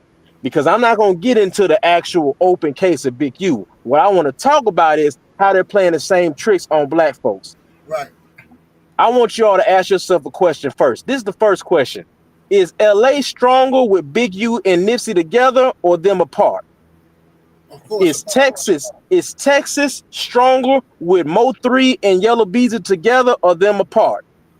Right. Now watch this. If you go all the way back to Marcus Garvey, they have always taken another black man that a large group of us love to put against the other to get us to fight each other. With Marcus Garvey, it was the NAACP and W.E. Du Bois. With Elijah Muhammad, it was Malcolm X. Once they were dead, when it was Farrakhan, they put Khalid Muhammad against Farrakhan and Farrakhan against Khalid. And we are fighting with each other over and over again. It's always somebody. If you go over to Africa, they're using the same tricks. When it was Burkina Faso, they put another black man against Thomas Sankara. They put another black man against Patrice Mulumba. I hope I pronounce his name right. But all these black men who they call a black messiah that could bring people up, they always put us against each other. And by the time we get done killing each other and the smoke clears, we say, man, we maybe didn't handle that right. And we keep falling for the same tricks. So now the resources that Big U has brought to LA, the resources that Nipsey Hussle has bought is gone. It's gone, and it's going to take a lot of strong people to bring it back. Now, what the young people need to understand, if you are a young man, I want you to study these three things. I want you to study the art of counterinsurgency. I want you to study the Soledad brothers, and I want you to study COINTELPRO, because these three things are the very thing they keep using against us. What do I mean by counterinsurgency? The very tricks that they use to destabilize governments was used on us first in America. The very tricks they use to destroy a community, the way they do in other countries, they do it against us first. Now I'm going to say some things for both sides that I need you to get out your emotions for a little bit. And I need you to critically think for a second. Whether you like Big U and Nipsey, watch this. That area is an active zone of conflict.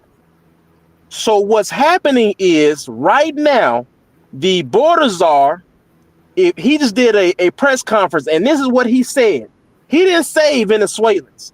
He said that what we want to do is we're not going to rest until we annihilate all public safety threats. The U.S. The Olympics is going to be held where in 2028? That's right. Yeah, if you don't think that they are making a deal with the president of El Salvador right now to move prisoners that they deem a threat to the U.S. to El Salvador, if you don't think they have you in mind, you are deeply mistaken. Whether it's gangs, this is what you black folks need to understand. They allow death to happen as long as it's happening to us and we don't become unified. As soon as there is a figure that looks like they have the power to unify large masses of black men, they become a threat immediately. Right. Whether they are a religious threat, whether they are in a gang leader, the same tricks they were using against the Black Panther Party, they're still using, but they have tricked it and put a color on it so well that we don't realize what it is. Now, some of this accountability we do have to have on our own, and I'm just going to address everybody in the room. The accountability is, how dare we allow the enemies of us both, we let them come amongst the hood and the leaders of us and become liaisons and conflict resolution people for our people. I have seen men come on YouTube and disrespect the Honorable Minister Farrakhan for trying to bring people together, but we allow people like Vlad and Adam 22 to come amongst us like they have the authority to address a conflict resolution, but we speak bad against those who have been fighting for us for 60, 80 years. You think that these are our friends? Then you look at somebody who gets out of prison like Woody. And Woody says, and a lot of people, this went over their head. Woody said, I've been in and out of corrections my whole life. And when I tried to go on Vlad, I believe it was, he said, I could tell that this man is questioning me like a police officer. This person is questioning me. The line of questioning is like a detective. So I never went back on there. And that went over a lot of people's head, whether they are the feds themselves, whether they are working with them. Look at how many, not just black men have gone to jail that have been on these podcasts. Look at how many beasts have been reignited because of this. And we don't see the play that keeps happening. At the end of the day, there is an effort to get rid of all militant minded and militant able black men all over the country, whether they are in LA, whether they are in Chicago, whether they are in Baltimore, whether they're in Georgia. They want to get the militant force out.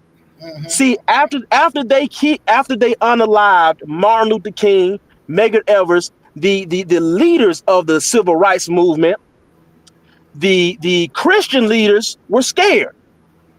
So they started looking at the ones who they really need to pay attention to, and look at who became enemy number one. They attacked the Black Panthers. They went after Stokely Carmichael. They went after the Nation of Islam until they thought it was no longer a threat. Mm-hmm. So that's what this is really about. You all have to stop allowing them, and this is a military man speaking. I know how a community is destroyed from within. I know how they drop weapons off in Chicago at the railroad station. Right. And these are weapons that come straight from the government, and you have young people with no leadership getting those weapons. You look at a city like Chicago. If they really cared about the gang issue, why is it after they cut the heads off of these organizations, they leave? They leave because the leadership and the structure is done. So now there is no code. Like when I was a little boy, the gang leaders, if you were supposed to be in school, you better get in school because they'll come see about you. Sure. They'll whoop your behind right there in the street and make you go to school. But now you don't have a lot of OGs in these areas. So the destruction is still here, but our leaders are gone. So whether you like, going back to Big U and Nipsey, whether you like Big U or Nipsey, they have played on both of us. So what they do is, and listen, y'all, this plan didn't start when Nipsey came out. It didn't start when Big U came out. These are the same taxes that COINTELPRO has been using for us since the Reconstruction era of the black community. And this is the last point I want to point out. I got two more points. This is the last point. This is how they use a COINTEL agent. I'm not going to say any names as far as the ones that we don't need to give like to. But watch how they play us against each other. First off, a lot of you all need to understand that love Nipsey. It's only a small percentage that's actually in LA, that's actually part of that program, that knows what's going on. A lot of us are fans and admire these Right. people. So what happens is you try to put your principles on a program that ain't got nothing to do with you. That's right. You hear a narrative painted that, well, yeah, Big U and Nipsey had beef, so you start to harbor this hate for Big U now because you have been told, you have been curtailed on who to hate and why. What you need to understand is people in that program have beefs and run fades every day. They have beefs and altercations every day that they have to deal with amongst themselves. That does not mean or automatically make Big U guilty of trying to set up and take Nipsey's life. That is not what that means. But watch this. This is how the COINTEL agents work. Somebody that is the enemy of all of you will send someone with a black face that could be part of that gang or another gang. And this is what they do. The enemy see that now that Nipsey is gone, the emotions is high. So I'm going to send somebody next to Big U and say, listen, man, we getting a lot of attraction right now. I'm going to go with you to some of these interviews. I'm going to set up these interviews at the Breakfast Club now. At the interview with $1 million worth of game. If you all go back and watch, you know who I'm talking about. There's somebody. Hey, go ahead. Jules, whatever your name is, bro, you sound like an agent. How you know who he's unalive? You just heard something yesterday, and you out here repeating it as if it's true. That's my problem. Block this dude. Get this dude out of my chat, bro. And see, that's exactly what we're talking about. You all have already, in the public eye of opinion, marked the man guilty. And I'm trying to explain to you how a COINTEL agent works, and you're trying to respond instead of listening. I need everyone to get out their emotions for a second and listen, because I love Nipsey. I'm not from the West Coast, and I didn't know what was going on. And I almost fell for the same trick as well. For days, I was infuriated by the way Nipsey's life was taken. So I'm not talking from a Big U lover point of view or a Nipsey. I'm talking to let you know how they play on both of us. So there is someone who was with Big U, who was alongside of him at all of these interviews. And watch this, Big U kept trying to talk about the work he was doing in the community. But there are interviewers and people with him who are not with him anymore, who kept trying to talk about the beef with Nipsey. That is how a COINTEL agent works. The same trick that they just pulled on us is the same trick they pulled on Brother Malcolm when Elijah Muhammad told him not to speak, but Malcolm kept trying to get this interviewer to leave the question alone that he was asking him about President Kennedy. Uh-huh. These are the same tricks, and this is my last point, because our people have to see what's going on. Brothers, those of you who think that this lifestyle is something that you have brothers who have been in prison. You have brothers who have been part of gangs who are trying to tell you to go the other way. The Department of Corrections, once you become just a number, brothers, I need you to understand that it is the closest thing to slavery on this earth. And right here in the state of Georgia, for those of you who think, well, man, you bad as they come, you can whoop everybody. Right here in the state of Georgia, they have a place for you. And what they do is you come out 1 hour of your cell out the day. And that's if there's not an emergency. Because if the place go on lockdown, you ain't getting out for a little while. Not only that, they give you something called a neutral loaf. And a neutral loaf is they take your food, brothers. They take the chicken, whatever's on your plate, and they blend it up because they have deemed you such a danger. You can't have even plastic to eat with. And that's going on right now, today. That's slavery stuff. That's the type of stuff they would do to slaves that wouldn't eat, and they would knock their teeth out and force liquid down their throats. So, brothers, I'm not going to go all day, but I just need you all to think And those who are not emotional enough to understand, you need to get help. But those of you who can hear what I'm saying, I want you to study COINTELPRO, counterinsurgency, and the Soledad brothers, and understand the tricks that keep getting played on us, and don't let the enemy pervert your love. That's All all I got, facts. gentlemen. Well said, brother. Well said, brother. Shout out to my brother Trill Will LDBC. Nothing in the super chat. He's saying, "Grown man bars. Salute, General OG Bam in the panel." Yes, sir, brother. Appreciate you. Chop shop. You there, bro? Yeah, I'm here. Salute, 7-8. Salute, brother. Salute to the panel, man. Hey, Salute, brother. hey, I want to say this, man. And you know what I got to say might be a little bit unpopular, with what's been said today, but I gotta say it like I see it. You know what I'm saying? Yeah, go ahead. Uh, when it comes to Big U, man, and this is admittedly from Big U itself. When black folks come into town and to California, stars, he makes them check in. He makes them check in with him, pay him money in order to stay safe. He don't do it to no white folks. He don't do it to Molly Cyrus. None of them type folks. Just the black folks. And that's the type of dude that people want to look up to. Nah, not me. I don't like gang members. I've never been a gang member myself. I always been the type of person to stand on my own 2 feet, and I ain't need no backup from nobody. You know what I'm saying? So I don't like gang members, and I really don't like it nowadays because I watch and I see what it's doing to our youth. A lot of our young black people are joining gangs. I've even seen a young black female say she don't want a man unless he in a gang, and that blew my mind on one point, but on the other hand, it didn't, because I mean, I'm used to it by now. You know what I'm saying?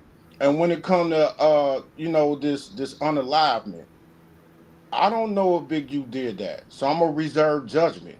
But I will say on this note, when somebody does something that they've done before, like in the Nipsey case, and it's coming from Black Sam, Nipsey's brother.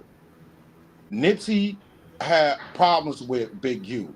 It started off when he went to New York and he decided to leave Big U because Big U was managing Nipsey Hussle at one point. Hey, but chop shop. Before you go down that road, he not being charged with nothing with Nip, and I don't want to go down. I know. I don't want to go down the conspiracy theory road. No, it's not. It's not 7-8. I'm just gonna talk about what was said by Black Sam. This is not a conspiracy theory. Not saying he killed Nip. I'm just gonna talk about what actually happened, what was documented, and what was said by Black Sam. Nipsey, and you can go to the song because Nipsey Hussle made a diss track called "You Ain't Got a Clue," and that's about Big U. And when he made that diss track, Big U DP'd him. So he fought Nipsey, he knocked Nipsey out. Black Sam shot a gun in the air, and when the police came, Black Sam say Big U pointed him out and said he had the gun. You know what I'm saying? So that's something that's a fact right there. You know what I'm saying? I don't know that's a fact, bro. That's something. Yeah, I hate to point that out because the 107-page indictment, bro, that's not in there. That stuff is not in that 107-page indictment, bro. This is my point. I ain't talking about. But no, bro, listen, hear me. This is why I didn't want you to go down that road. I want to talk about exactly what this man being accused of, not what the internet streets are saying, because this is what they did to Diddy. See, Diddy get accused by the feds of trafficking and this and that, and then next thing you know, black folks on the internet running around talking about he messing with babies and he putting baby oil in men's behind and all this. Like, what does this have to do with what we talking about here? Yeah, I feel that 7-8. That's why I said I ain't gonna say he did that unalivement. You know? Yeah, I don't want to, because I don't want to smear this man on something that let's stick to the facts, bro. Yeah. 1 second, I'll let OG Bam go ahead. What you say, OG? Hey, check it out, man. Hey, bro, we all entitled to our opinions, right? But when Right. you throwing love and shade, anti-gang banging hating dudes, let me share something with you, man. I ain't never ran with a gang of cowards, man. Everything I ever did, I did by myself. Even when I was an active gang member. I went wherever I wanted to go in LA. You can't love one crib but then hate the other crib, man. You loving That's all I'm Nipsey, saying. but you hating on you. Don't do that, brother. Don't do that. And watch this. And I'm gonna say this in regards to Black Sam. He shoot up a gun in the air, but go big on somebody that go up to his hamburger stand saying he should have defended his brother honor. But that ain't you beat my brother up, I'm gonna gun you down. I ain't gonna shoot up in the air. But we don't need that. That's the behavior we don't need. What we need to understand is this, man. What that brother was saying earlier. Because right as I did the live yesterday with you 7-8, my little homie Drew called me from prison and told me to get up on that counter and tell it. I was never up on that. I heard it, but I never read up on it, right? And they up in this chat now. We just don't know they up in here trying to gather some evidence. People need to start understanding, man. If you wasn't at the table when something was discussed, you ain't got no opinion. Your opinion don't mean nothing. Right. You know what I'm saying? Yeah, and that's what I want to point out. And I ain't mad at you, bro. I ain't mad at you, young brother. I want you to understand that I ain't mad at you. I'm just trying to correct you on something. I can't check you because you're a man. A man can't be checked. A man can actually correct his own stuff, right? Hey, What I'm saying is, I take pride in what I represent. Hey, can I ask you a question, Bam? Wait. Yeah. Wait, who's that? This Dose. Yeah, you can ask me a question. Chop, go ahead. Hey, do you want any of your grandkids or your nieces or nephews to be in the gang? Hey, man, I got a nephew, resting in peace, that was from my neighborhood. I got another nephew. Since he had his daughter, he ain't with it, but he from front of the too. I got a nephew that's a preacher now. Used to be from Denver Lanes, right? Did I want my nephews or my little cousins to be bangers? Nah. If my grandsons, listen to me, man. If my grandsons, if I'm living to see them get old as they are today, and they come to me and say, "Hey, Papa, I'm banging," I'm gonna tell you what I told their mamas I'm gonna do. If they tell me they a crip, I'm gonna take their ass on Paru Street and say, "Fend for yourself," and then call me to come get you. You ain't gonna half step at nothing you do in life. Do I want them to gang bang? No. That's why I'm trying to be the positive role model in their life now. I'm And letting that's them know, man, I done made up. Listen to me, bro. I got a I got nephew you. at UCLA. I got a nephew graduated from Tuskegee. I got a niece that graduated from Howard. That's what I want my kids to do. Because I could have did that. Watch this, man. I wasn't compelled to be no gangbanger. I was just attracted to the streets. I used to run away from home just to hang out in the streets. Wasn't that wrong in my household? Listen, right. I was attracted to the streets. I was just attracted to that gang life. I'm still attracted to it, but to turn it around. See, if I change, I know everybody else can change. Sometimes change ain't good, right? But if I turn my life around, that means another gang member can turn their life around. If you ever look at my show, Kev Max Show, and you see the brothers coming out the pen, listen to how we talk, man. We did 30-something years in prison. Some of us did 40. We coming home advocating peace. When I came home, man, I went in West Side Paru with Terry Carter. I was right behind the towns with Suge Carter's case said when he ran over my partner, Terry Carter. I grew up with the West Side Parus. I went to elementary with him, right? I grew up with him. When I first went to prison, man, you know the first dude gave me a knife was a Blood. One of my childhood friends. Didn't no Crip give me a knife. A Blood gave me a knife. One of my we were still friends. This still my homeboy. I ain't gonna turn on him. Watch this, man. People don't know how gangs go in LA. We all friends in elementary school. We all friends playing Little League and Pop Warner football. It ain't till we get to high school till we realize we claiming these hoods. Now we might be enemies, but we still kept a friendship. Arletola Marv, man. Everybody up on Arletola Marv. Arletola Marv come to DVI Tracy. I come down from San Quentin to Tracy. I'm running the car. I'm running the every trip on the yard. I'm the shot caller. I put on a red and white baseball shirt saying nobody gonna do nothing. Arletola Marv. And it was 5 other Compton Perus on the line when there wasn't no other Bloods allowed there. I wasn't going to let nothing happen to neither one of them. Nothing. Because I became black conscious. See, when I didn't know no better, I didn't do no better. Now that I know better, I do better. You understand what I'm saying? See, I tell you my lows, I'm going to give you my highs. I don't give you my highs to validate who I am. Shit, I'm already who I am. I'm not arrogant, I'm confident. That's right. Hey, brother, can I ask you a question? Because man, it's deep. After that, I gotta go to Trey Will. I just wanted to follow up with what I was saying. That's all, real quick. That's my hope. That's my only point. I just don't want our youth to go up that path. That's all I'm saying. I don't So want let our me ask youth you this. to be gang bangers, bro. All right, let me It's ask you too this. many of them following that path right now, In a real and we way, so let getting me ask you lost. this. Let me ask you this, brother. And I want you to keep it 100. What is you doing to prevent that? What is your solution? What is you doing personally and playing a role to prevent any youth from becoming a gang member? What I'm doing is guiding my sons and my daughters to the best of my ability so that they don't go up that path. All That's right. what I'm doing. I mean, it start at home. You know what I'm saying? If you can't, be a positive role model to your own children, how you gonna be anything to anybody else? You right. And see, watch this, man. And this happened to me every time I go out, me and my wife. Every time I go out, 7, 8, somebody say, hey, OG Bam, excuse me. Hey, man, you ain't got to even pay for your dinner. I got you. I love your show, man. I love your show. I love what you're doing. When we had to piece something out here, the Crips, we had other Crips that had talks, platforms on YouTube speaking down on that. Talking about where the hitters was at. I'm a hitter, man. I'm a real hitter. I'm a real hitter. Still a hit today. I just tamed that Jekyll in me, right? My animosity, my anger is not towards a black man.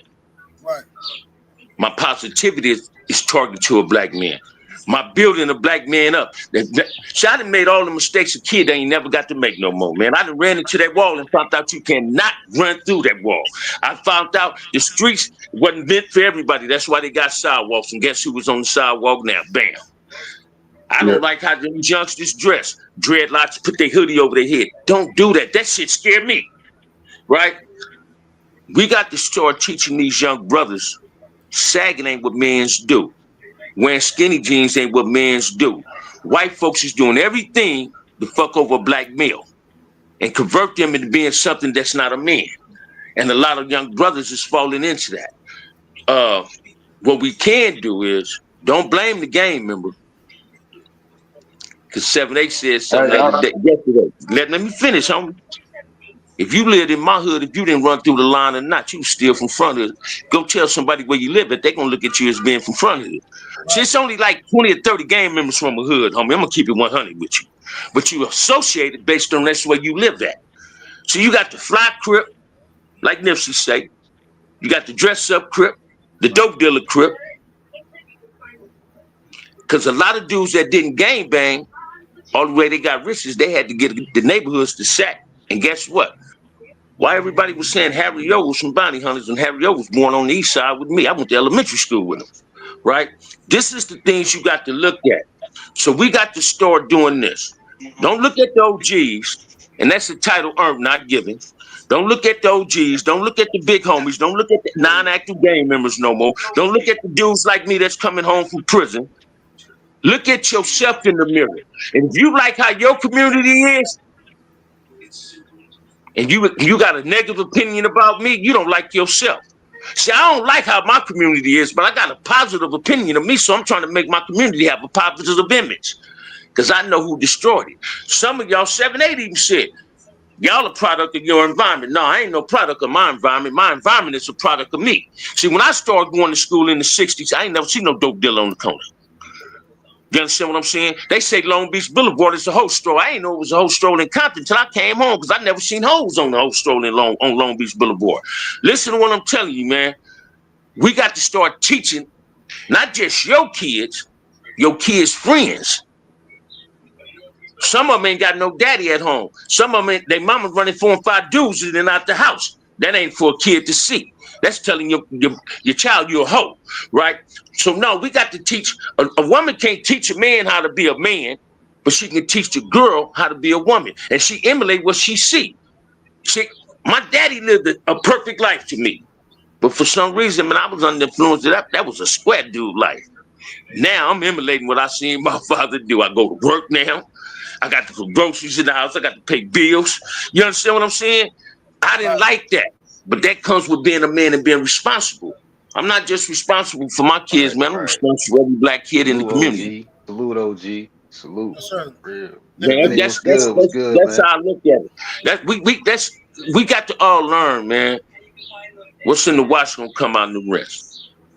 We ain't got to promote hatred and wanting people to get found guilty because white folks is telling us to do this. I'm gonna tell you, white brothers, I didn't support. I was a dude in the penitentiary, man. I picked one of my cellies out my cell because that time I went to the yard, he was putting it on the O.J. Simpson trial. Man, I don't watch that shit on my show. That man ain't black. He just look black. See, watch this. All these dudes, all these goddamn celebrities, big Shaq them. Hey, watch this, man. Them dudes didn't have to get that big U. They ain't have to check in. They did that on their motherfucking own. That's what I was just finna say, man. They About did that. that on their motherfucking. See, this is what people ain't getting, man. Yep. I just seen Shaq last year on an old ass show with Big U. He called himself Big Draws and Little U. Big U called himself Little Draws. They got a hell of a relationship. But what's Shaq at now? Ain't got nothing to say. See, we look at dudes like this. Check this out, man. Stop letting society give you role models. And you create your own role model. My role model was my father. There ain't no ball player my role model. I admired Malcolm X, but that wasn't my role model. I admired Malcolm X because I lived the same life he lived. I got my PhD right up out these streets. All that, man. The streets have given me enough insight and enough knowledge to save someone's life. As long as I can save any black youth life, my job is done, right? I ain't just trying to save my grandkids' life or my kids' life, my nieces and nephews, my little cousin. I'm trying to save their friends' life. I wish, man, let me share, man. One of my grandsons come check me that gang bang, man. I'm gonna knock the fire out of him, take him wherever you want to go, and say, let me see you bang. But if you come up in here thinking you're gonna put it on your dead homies with me, I'm gonna whip their ass. That's what Bam. I don't play that, man. Listen to me. And I hate to say this, man, and I love my daughters. Jasmine and Tater is gang members. I blame myself for that because I wasn't there. Right. But when I came home, one of my daughter friends came over and tried to have one of my grandsons say blood. I say, hey, homie, this ain't no Crip and Blood house. What the fuck you doing? Oh, OG, my name ain't OG. My name Mr. Hedgeman, brother. Right. And you ain't got nothing to say to this little boy because this ain't your child. He looked at my daughter. My daughter let him know, man, that's my daddy, man.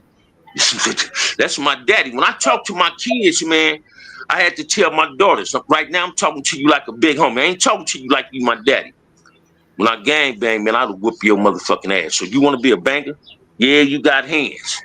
But guess who's going to go to jail behind you? Your homies ain't going to retaliate. Your daddy going to go to jail. So do you want me to go back to prison? And my daughters got that. Now they got their own little spots. They don't have all those traffic to get their ass up and go to work. I get my grandsons every blue moon.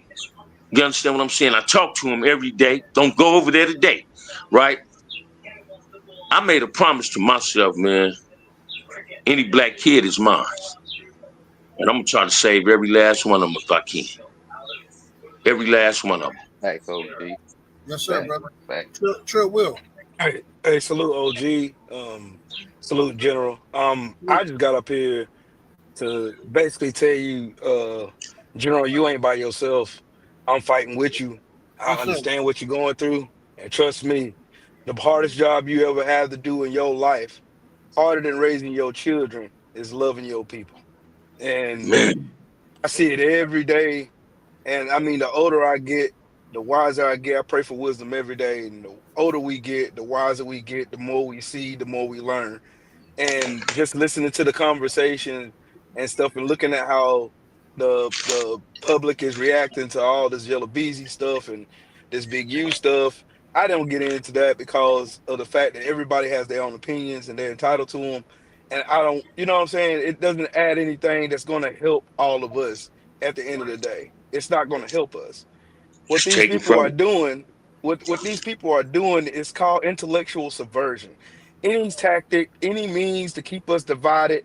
That's the reason why they had to take out Medgar Evers. That's the reason why they had to take out Malcolm X and Malcolm Martin Luther King. That's the reason why they had to do the things that they did. That's why they demonized the Black Panther Party. That's the reason why they do all this stuff. This stuff is nothing but a repeat of everything they did during slavery, Jim Crow, during the Reconstruction era, during the Golden Age, during all this. All this stuff is just a repeat of what happened yesterday. Because it's funny, we're still talking about the same thing that Malcolm X campaigned on, that Martin Luther King campaigned on. We're still talking about it to this day. And this Yeah. stuff is not going nowhere. But the hardest part for me is the fact that I can show as much data, much statistics, as many clues and evidence that you want to see, stuff that I done uncovered, learning about the real history of Black folks and the pure travesty that happened to our people. I can show them receipts. I can show them the massacres that happened. Matter of fact, where I'm from, and I don't even talk about it much, but I already knew because my great grandmother, who was a slave, by the way, she had already told us as kids before she died about how we had a town that was buried underwater, and the people were still there. But Yeah, I mean, I've read about that.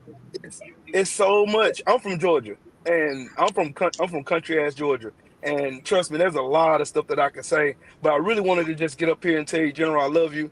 You my brother. As Thank you, blood bro. couldn't make us no closer, and you know, I'm here. I'm a phone If I call can away add to that anytime you one want to time, talk. 7-8. So Hey, so hey, If I can yeah, add to that one time, if hold on, bro. if I can add to that. hey, Hold on, bro. you still talking, brother? Go ahead, Yo, bro. Oh, okay. in general, I'm a phone call away. If you need me for anything, you know where I'm at. Yes, But sir, shout brother. out to the mighty LDBC. Shout out to all y'all in the chat and everything. Y'all be smooth. I'm gonna get back to work. I'll holler at y'all later, man. All right, man. Love you too, brother. Thank you. Yes, sir. Giovanni, go ahead, cook, fam. All right, cool. Huh? Yeah, salute to the general 7-8 LDC. I be I hang around there. I be listening from time to time, but it's just time I gotta say something. You know what I think? I think that all so-called black people need to start from the root. We need to start from within. We need to know who we are. We need to learn about genetics. We need to go back to the root of everything and the cause of what's happening now. Because the propaganda of the United States got us to where we at now. That's in the nutshell. We can go all day about that. What I'm saying is, it's just time for so-called black people to unplug from everything. You see what they're doing with technology. You see the race to Mars. We need to unplug from all of that, get up off the internet, and really sit still with self and write down things about ourselves that we know or what we want to know. It all goes back to self. Let's learn about genetics. Let's get on that first. Learn about the Dogon. Let's just learn about where we stem from as far as the intellectual that we had before all of this. That's what we got to go back and stand by and teach the youngest. Like, I don't have kids, but I got nieces and nephews, and I always instill and tell them that you're the creator. This is your reality. How do you want to paint that picture? That's what we got to do and teach the youth nowadays, because they are oblivious to all of this. They don't know what's going on. They don't know about genetics. They don't know about technology as a whole, as far as the Neuralink they got going on, which been going on since like 2016 with Elon Musk. Now, I'm not knocking none of that, but I'm just saying, I'm just bringing that intuition to let everybody know, like, hey, look, it's a lot of things that we have to go back and learn for ourselves in order to break this so-called whatever curse, quotation mark, whatever. If it's the curse, whatever. But what I'm saying is, in order for everything right now that's going on, in order to stop it, we have to unplug from everything, sit back, and home in on stuff. That's all. Salute to you, brother. Good stuff. Good stuff. Um, um, brother. Somebody else. Headbuster. Did you have something else you want to add? Yeah, you can hear me, 7 Yeah, here you now. Yeah, man. This whole conversation, I think it emphasized how messed up the black community really is. Like, we'll treat each other bad, do wrong by any means. And we got this narrative where we do this lame and this square talk. We'll say that to our youth, but then look at a case right now. You're gonna have all them black people that are calling black kids, little kids, lames and all this, but y'all finna go pay top dollar to a Jewish or white lawyer. Look at Dana White and Devin Haney. Devin Haney is conducting legal business as not just a professional boxer, but as a businessman. Y'all calling this man everything in the book. When black NBA coaches get a chance to be a head coach, y'all bring up their whole past. I haven't heard one person bring up Dana White slapping his wife or anything. Like, look at how we treat it. Look at how we treat each other. Like, we the reason for this. Like, I'm not giving no more white people that power or that excuse. No, black people are in the reason for their predicament. Like I heard somebody say earlier about the guns being dropped off in the neighborhood. He totally true. I don't disagree with nothing he said. But we know the difference between someone that can carry legally and illegally. I mean, I think a lot of stuff is we self sabotage ourselves. It ain't no. Can you 7A? Can you tell me one white person that you grew up with that was telling you go cause harm to your own? How many of us can say that really on a day-to-day basis? It's a white man or white woman telling us go harm this person that we know of in our neighborhood. That's not happening. It's older black men in our community telling us go harm or people our age. That we can't keep giving white people that power and Oh, giving I'm ourselves saying excuses. that, man. Hey, let me. Can I say? I need to say something, y'all. I need to say something. 7, 8. Go ahead, man. Gotta stop tearing Let ourselves me. down. Hey, let me share this with y'all, man. Ain't nobody ever sent me on a mission. Never. Real soldiers don't get sent on missions. They already know what they got to do. Don't blame that on some older dude sending some young dude on a mission. Because on the streets of Los Angeles, the older dudes is telling the young dudes to set the guns down. They saying, fuck what we got to say and let me go do what I need to do. Right? Now, when it comes to the white, if a white person live in your hood where they tell you to do that, you're absolutely correct on that. But watch this, man. I don't respect nobody that ain't black that's a Crip or a Paru or a Blood. Because when they go to prison, they play that other shit. They ain't you was out here harming a black man. Now you get to prison, you don't want to be with the black man. I ain't with none of that, right? But we don't tell youngsters to do that, man. Listen to me. I ain't never recruited nobody to be from my neighborhood, right? I ain't never told one of my little homies to go on a mission. Mm. About 4 months ago, some Bloods was talking about going in my hood to do some shooting. I got a call from an OG Blood and say, "Bam, put your little homies on the swivel." Now, did you think I called my homies and said, "Go over there and do this now"? Because they talking about coming over there. I did this. Keep your head on, man, and don't respond. If somebody come at you, handle your business, but do not respond.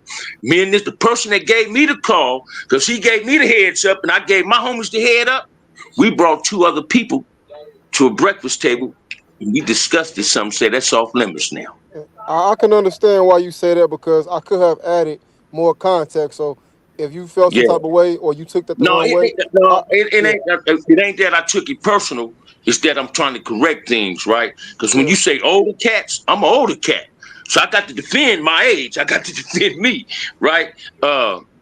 We all entitled to our opinions, yeah, man. Like I said yesterday on 7 8 show, this is networking. This is how we post a dialogue. yeah, See, and we I, and all got a voice. We yeah, all got a voice. And we can elaborate without having conflict. yeah, and I But understand that. And by me, yeah, by you me, know, me speaking in the future, you being older, I can take heed of that, and I respect that what you saying. yeah. I respect the feedback, and I respect the dialogue. But and I don't want to put it in a total negative way, but I want to generally like speak as myself. I Yeah. don't think the community is in the position that it's in today because of everybody because of everybody saying no, don't do that, man. Everybody's not saying that. You do have some that are saying that, and I'll give you total credit, and I agree with that. But you do have some that are misleading. It goes both ways. That's all I'm saying. Hey man, if a mother, I don't want to be cussing, but if a dude my age in my neighborhood try to tell one of my little homies to go do something to somebody, I'm guaranteeing you I'm finna get him DP. Yes, sir. Yes, sir. My homie, listen to me, man. When my homies have conflicts with other hoods, I'm one of the first dudes they reach out to. And they ain't reaching out to me to say, "Hey, Bam, go over there. We finna go over there and bust." They really reaching out for me to try to tame something. So you hear these young gang members and these old dudes that say they was banking. They wasn't banking when I was banking.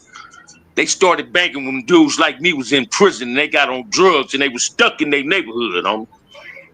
Them dudes ain't never put no work in. They don't know what it looked like to walk a mile in my boots being a Crip. They don't know what it looked like to be a Paru, the Parus I know. What I'm saying is, when people call me, man, I go where I want to go, and I'm going to go try to solve a problem. I'm not going to try to agitate the problem. I believe this, and I don't want nobody to take this the wrong way. If you ain't a gangbanger, you shouldn't even be speaking on gang content, because you're really agitating and manipulating and instigating problems. That's what they knew on Doe Nupper about this dude Flacco. Every time he say, this dude got on there one time, man, somebody sent me a clip and Flacco said, man, fuck all the gang members' family. Fuck their mothers and fathers. Don't you know how that hurted me, man? That hurted me. Because I was a Crip that didn't make my mama OG stop Bam. loving me. But if something, can I say this? I do agree, but at the same time, I feel like the same way with Chicago. Once you make something public on a public platform on the internet, my personal opinion, you can no longer say who can and cannot speak on it, because if it was that sacred and that confidential, it shouldn't leave that neighborhood or it shouldn't leave certain parties. But if you get online and you broadcast something, ain't nobody gonna tell AB7 Channel News not to say nothing. You're not gonna tell the news station. You ain't gonna tell no. Well, this is the thing about that. Because I hear what you're saying, but this is what like this go back to what when Big Dose was talking earlier, when Chop, and this is why I want to be careful with this. And I every time we have these kind of conversations, people love to come over here and tell me, look, I ain't no street dude, but this. Look, I ain't no gangbanger, but this. Look, okay. Listen, bro. One thing I'm not gonna do is argue with somebody who ain't never done what I've done. Man, I'm not gonna do that. There's no disrespect to nobody. I love my people, and you ain't supposed to be gangbang. You ain't supposed to be doing nothing dumb. I'm not saying like this. That's I'm the man because I did something stupid. No, I'm saying I can't argue with you, okay, and about what the problem is when it comes to that. If you admitting you ain't never done it, okay, now it becomes a situation to where you just disagreeing to be disagreeing, and you instead of just saying, hey, but let me listen to what this brother got to say because he been there. And by the end of his conversation, maybe I agree, maybe I won't. But I'm not going to argue with him. See, I'm not stupid enough, regardless of what politics I got. I ain't crazy enough to argue with Barack Obama about some politics. I ain't crazy enough because he been where I ain't been. I might disagree with, I don't like this policy, that. But I ain't going to open my mouth to hop on the panel. Hey, Barack Obama, no, I disagree because I think this and this and that. And no, I'm not going to do that. He been where he been for a reason. So my point is this: we have to respect each other. And listen, if this man here is an auto mechanic and he's been doing this for 30 years, and he start telling me, man, look, that noise you hearing in your engine, what it is this part right here finna go bad. If I come on here arguing with him, nah, man, I disagree. How you disagree? You ain't educated enough to disagree. Nobody, but I was mad when a brother told me one day when I was talking about the 50 Cent in the Big Meat situation, right? And I was saying how Big Meat did his time, whatever. I don't know if Big Meat is a snitch or not. I don't know none of that. But what I do know is 50 moving like a snitch because say it again. I know 50 moving like a snitch because what I see him doing. I see him doing certain stuff, recording people's phone conversations, putting them on like that's snitch behavior. But then when somebody tell me, nah, I can't rock with Meech because he sold drugs to the community. Okay, well, what the 50 Cent do? Well, I don't understand. But like, how you don't rock with Meech because but you rock with 50. You're right, you rock with 50. That don't even make logical sense. And that's why I was saying with Big Dose when Big Dose said, brother, that like you put Nipsey on this. Nipsey was a game banger, fam. Nipsey and Big U is from the same hood. They bound by something bigger than that, what we talking about. You know what I'm saying? So they got their own issue. But you can't say, okay, because Nipsey passed, okay, we coming up with all this stuff what Black Sam said about this and this and that. That's their business. When you sign up to be a gang member, you got to play by the gang member rule. You can die. You can die. That can happen, fam. You know what I'm saying? That can happen. So whenever you step out there and say, this is what I'm finna do, you step into the ring, I'm finna be a boxer, you can get hit in your mouth. That can happen. It ain't always so we gotta be careful with that, bro. Like, I don't want I don't know what Big Meech has done. What I do know is Big Meech has inspired a lot of people from his area to do something better with their life. Even the ones that still represent their hood, they want to do something better with their life. Hey man, I can get into this. I can get into real estate. I can do this. I can do that. Look at me. I mean, Big U did it. Big U did it. So that's how they looking at it. And whenever you got that type of power to inspire, they gonna try to destroy you, bro. Hey, 7A, can I respond to you real quick? Yes, sir, bro. Yeah. And I don't disagree. Like, but most of the stuff you say, I do agree with. But when it really matters, like how we talking, some people can and cannot have an opinion. When it really matters, when you go into a trial by jury, all of that stuff goes out the window. They don't care if you're from the environment. They don't care X, Y, and Z. You're using common sense, logic, and information available. All of that stuff and I'm not saying that y'all wrong, so I don't want to come off that way. But I'm just saying, I'm just respectfully to both y'all. In that setting, that is not used. Okay, hey, let me give you an example about that real quick. I've been to trial, right? State of Wisconsin, right? Facing over 120 years. Okay, now, one thing to go to your point, the jury, right? They might not be from the streets or none of that, but the jury's job is to listen, process the information, then make a judgment call. The jury ain't arguing with me in court. The jury ain't. Yeah, I agree. That's what I'm saying. I agree with you. Absolutely. Yeah. So, okay, maybe we might be saying the same things, but going different ways. But yeah, I'm agreeing. That's what I'm saying. I agree with that. That's what happening a lot, bro. We be saying the same thing, but saying it in a different way, and we come right back to the same street. That's all. Okay, respect. I got you. Respect. That's what we got to do as a community. Find out what we agree on and build on that.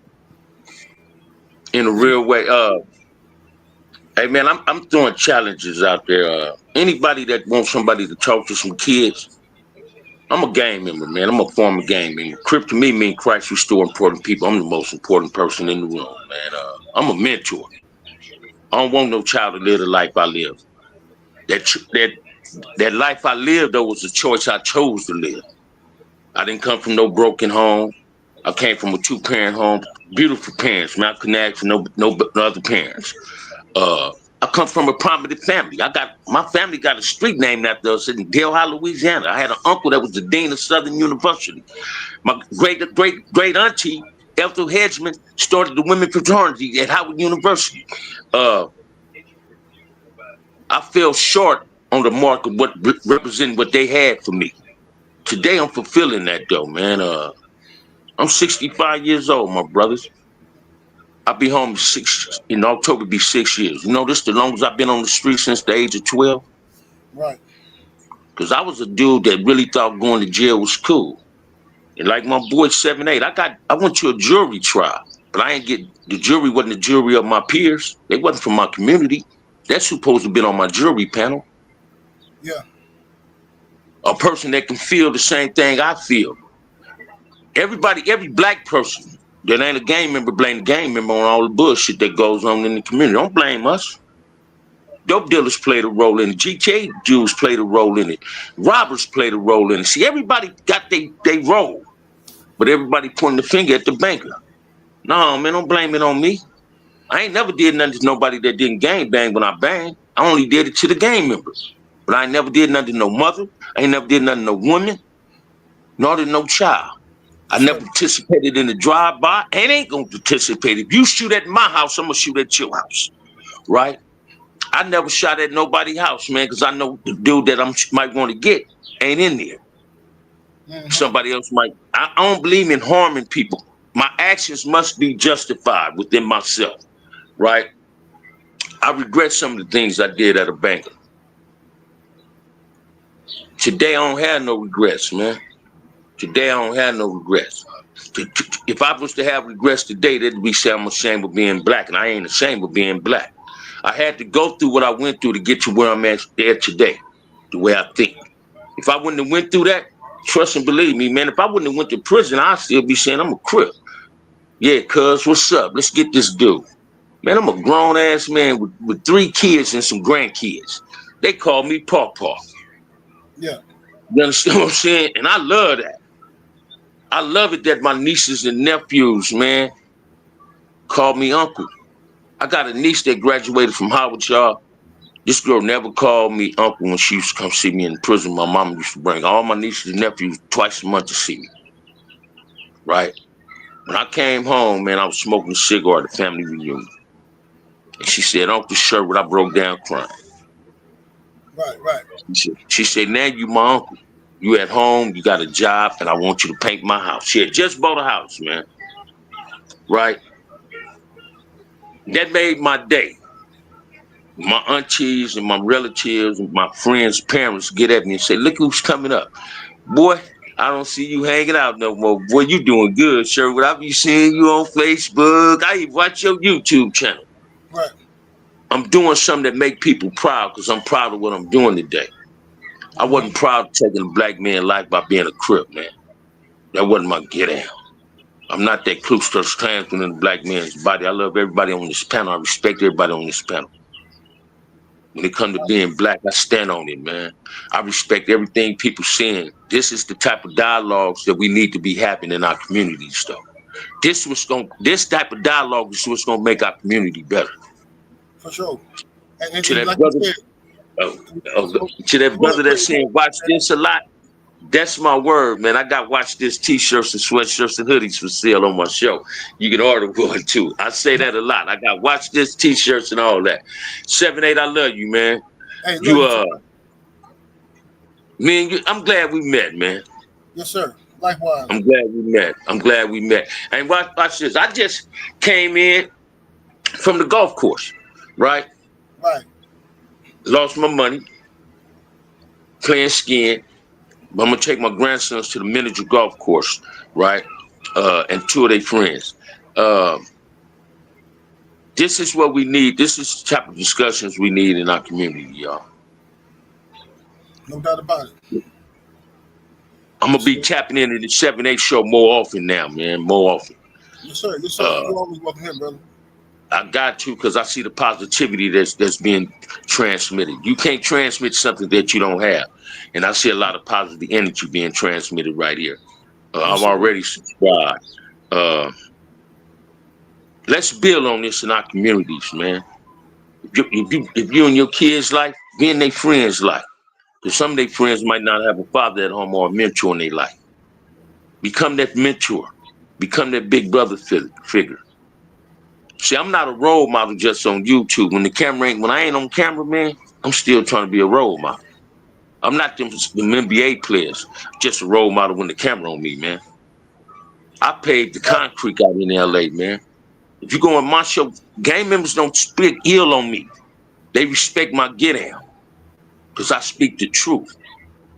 I know what it feel like to take a black man's life. I know what it feel like to tell these white folks tell me I got life in prison. I hated them for that. But guess who I ended up really hating? Myself. Because I just gave them access to me. I'm the one who did the shit. Man, ain't no brother worth me doing no life in prison. He worth me standing up for him to go do a life sentence, but not to take his life. I can't do that no more. I don't want no child to live the life that I've chose to live. You wake up every day with 2 things, a chance and a choice. Stop taking a chance with your life. All facts. You understand what I'm saying? And this is what we got to grow up and understand, man. Everybody that's got double digits in their age ain't grown. Mm-hmm. You got babies making babies. You got 35-year-old grandmamas. She ain't ready to be no grandmama. We sit up and talk about these young sisters that have 5 and 6 babies. Man, both my grandmamas had 13 kids apiece. Mm-hmm. And one daddy. one husband. And both my granddaddy took care of all 13 kids. So we don't look down at our grandparents for having that many kids. Stop looking down at a sister for having that many kids. Yeah, just do what your granddaddy did and take care of. You feel me? That's what a man's supposed to do. We so critical on each other that it's pathetic. But we ain't critical on nobody else. We know how to embrace everybody else except embracing ourselves. Yeah, indeed. Man, I speak to every black woman and black person I see, and man, and child, every time I see one, I speak to them. They ain't got to speak back. It used to make me mad. It don't no more. Shit, it's a nice day to be black. I'm glad. I'm black. I'm a proud black man. And conversations like this get me teary-eyed, right? Because it feel a void in my heart that I wish people were still living to see my progress. Yes, sir. I'm a progress in work, man, and each and every day is better than the next one. Yes, sir. I strive on excellently. I'm trying to be better. Absolutely. And my situations in life made it better. What I went through, God sent me through that to build me, not to break me. We ain't gonna stop pointing fingers at each other. Let's come up with a solution and put it to the table. Not just in LA, not just in Chicago, Wisconsin. Every black community need every one of us. This shit we supposed to be able to go to other states and talk. Hold on. I ain't going to one to talk to my guys, so hold on. Yes, sir, yes, sir. Yeah, and I want to say something too about what we were talking about earlier. Briefly, it slipped my mind, but when I was talking about my trial, the reason why, like I say, all right. The reason why I don't get involved with the gender war stuff that be happening on YouTube and stuff. And I try not to involve myself in that kind of stuff because let me put my grandma on mute so when we hear his conversation. Yeah, the reason why I don't get involved with that gender war stuff, and the reason why can't nobody make me hate my own women. You can't make me hate my own women. I'm gonna tell you why. For one, I have an excellent relationship with my mother. You understand? 2, I love my daughters, my wife. 3, when I was on trial, I had 5 black women on my jury. All right, in the jury. I had no men, but I had 5 black women. And when I seen their face, when they came out there, because when you on trial, I mean, this is your life. When they came out that room, when I looked into I knew I was going home. I just felt it. I'm going home. Okay, my whole entire life, black women have always had my back. If I needed a job, it was a sister in human resources like, hey, well, I can get you here, there, woo, woo. You know what I'm saying? So I can't relate to. I sympathize with brothers who don't have those experiences with sisters and stuff. But me personally, I don't got no pent up hatred towards my sisters and nothing because I ain't never had an issue with them. They always had love for me. I always had love for them. So I can't really relate to none of that craziness that people be talking about. What's up, Coach Hudson? What's going on, brother? You're right about black women, man. They might be the ones to save your life one day. So I ain't never gonna hate on them in front of nobody else. But I've been watching the chat, and I just want to point some out. Sometimes it's hard to take the look in the mirror and look at yourself and see your flaws, or hear somebody tell you about your flaws. But see, we have to stop having selective outrage. Like OG said, it's easy to blame the gangs for everything in the community. But I was just getting into it with a brother the other day about the young brother that lost his life at the college trying to pledge, the brother Caleb Wilson. Right. And I'm sitting here in this conversation and I'm saying, okay, well, how are we going to keep this from happening again? And what they were saying is, okay, well, the military do it and gangs do it. I said, well, first of all, the reason why the military and gangs do what they do is because we might have to defend or take life one day. There's no reason why we should be sending our kids to college and then getting a call that they done lost their life trying to pledge. So like OG was saying, no matter what you are, we have a job to perfect whatever post you are on. In the military, we have a general order. And one of those general orders is you do not leave your post until properly relieved. Whatever you are in the community, you need to handle your post and be a positive impact to those young brothers and sisters coming up. I don't care if you a janitor. If you a janitor in the school, when you pass by somebody, you see a kid going down the wrong way, hey, give them a word, because knowledge at a young age can do a lot. You don't know the impact you might have on just saying a word because a person is looking for love. And I will be vulnerable and tell you, I had to have that look in the mirror. When I was 19 and we were training, because of situations that happened in the community, I had to realize that I was training myself to unalive another brother. When I was lifting weights, when I was boxing, when I was going to the gun range, I didn't have nobody else in my mind but another brother. When we would go to a house party, I would have that in my mind. If we go to a house party, I'm already thinking, man, if we get into a conflict with somebody, I ain't seeing a white man, I ain't seeing an Asian man. I got a brother in my mind that I'm ready to spaz out on. There was somebody that had to come and point that out to me and show me, brother, your mind is sick and you have to change. We have to stop the selective outrage. And I ain't never been in no gang. I joined the military at 17 when we went to war with Afghanistan. 17 years old, I was gone. And I was seeing things that I should not be seeing at that age. But a lot of us, we don't understand, those who are not from those communities. In the military, we have an AO, your area of operation. You cannot go to LA and tell them how to run something based off of a culture that's been around for decades. So when something happens, you cannot put on your thought process on them. You have to sometimes, Stokely Carmichael once said, you have to meet people where they at before you can even negotiate on changing something. There you go. And if you're not in the community trying to change something, then your opinion don't matter. Malcolm X once said at a speech, before he started speaking, he said, I want to welcome my friends and my enemies. And the reason why he said my enemies, and I think it's the speech of the ballot and the bullet. Yeah. And in that speech, the reason why he said it is because he knew that the enemy was amongst us. Right. There are enemies in this chat right now, still trying to cause division. Yeah, and brothers and sisters, you have to know when the enemy is among you. And one of the problems is, one of the brothers said, we must know ourselves. Not only must you know yourself, you have to put it into practice. Not only must you put it into practice, you also have to know your enemy, because your enemy, some of you don't know how deep the enemy will go to get you and make you turn. Every 10 years, there is a trick put into, not even a trick, there is an attack into our community, and all we're doing is helping it ourselves. So no matter what organization you are a part of, me, I help troubled youth in boxing, okay?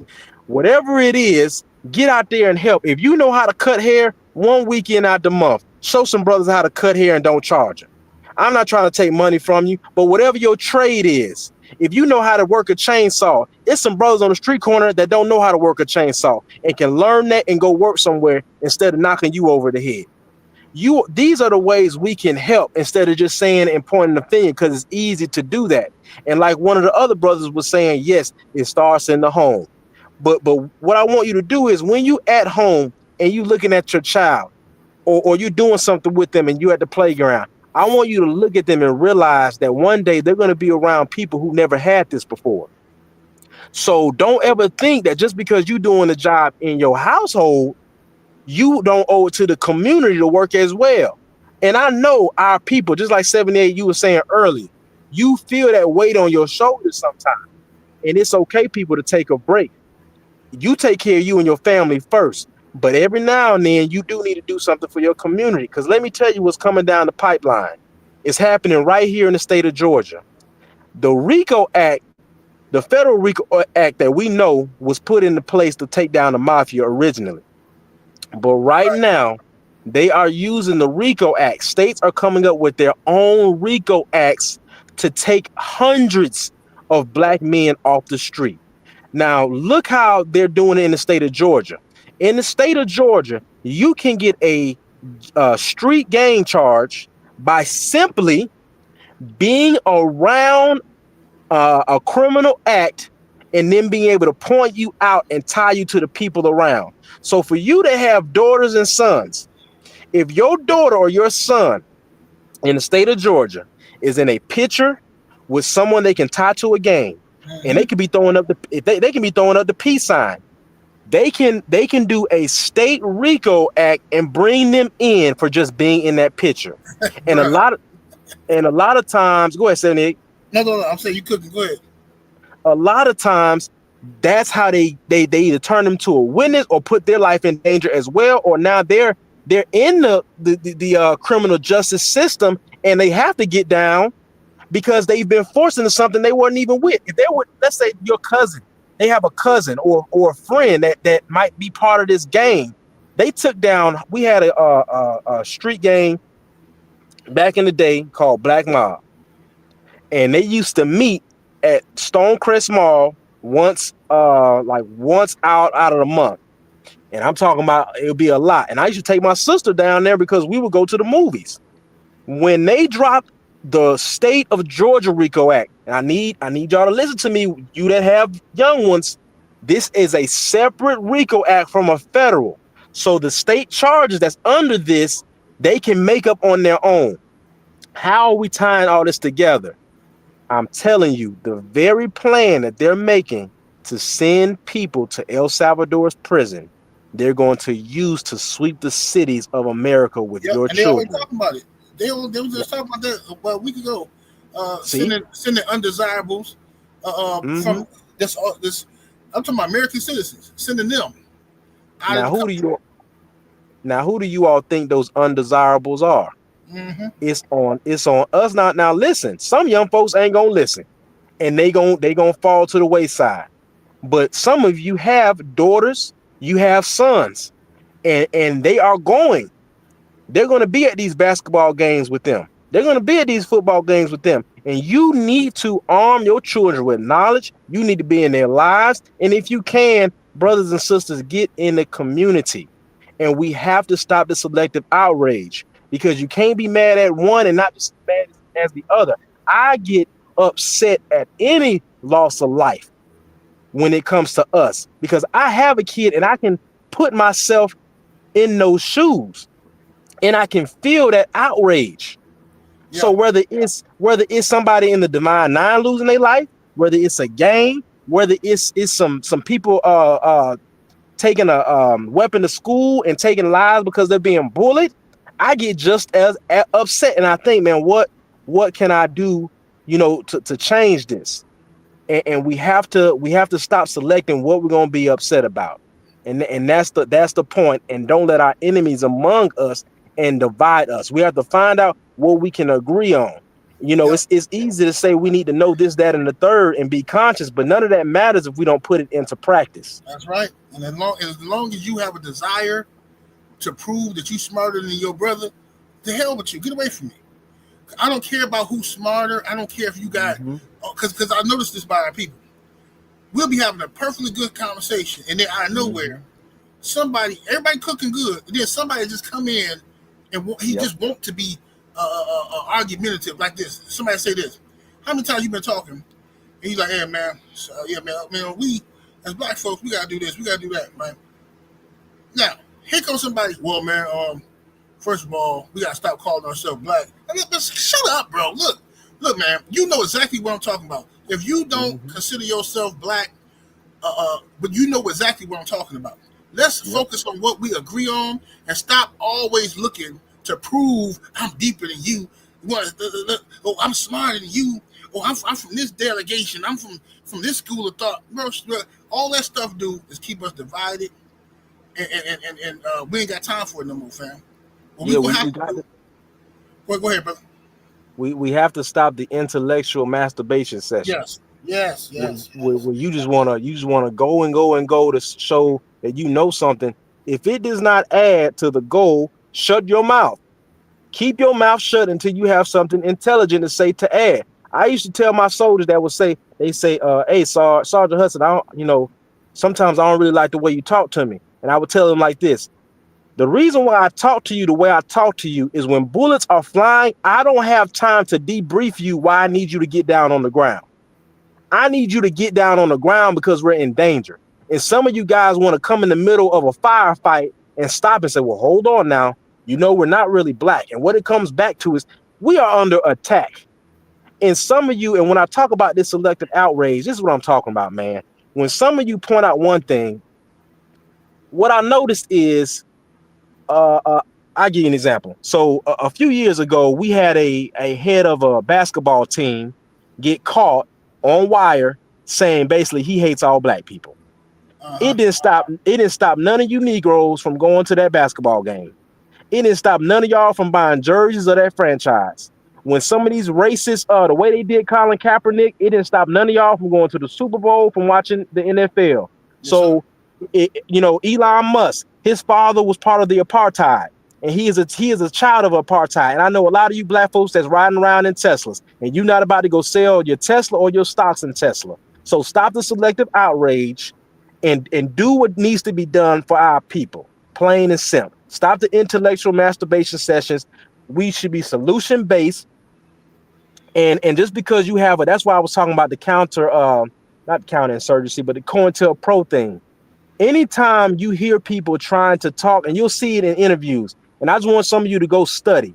If you go study interviews with some of our leaders just from the last few years, you will see that anytime one of those leaders starts cooking on something, one of the interviewers gets uncomfortable and tries to derail the conversation.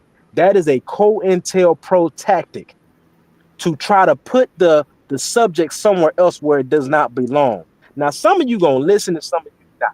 Some of you are so stuck in your emotions. Somebody tries to tell you, it's a sickness that 78 is talking about. You have people up here who have lived that life, who are trying to tell you to go the other way and where they're coming from, and y'all still don't want to hear it. That's just like when we was having a conversation about having something in a boxing event in the DMV.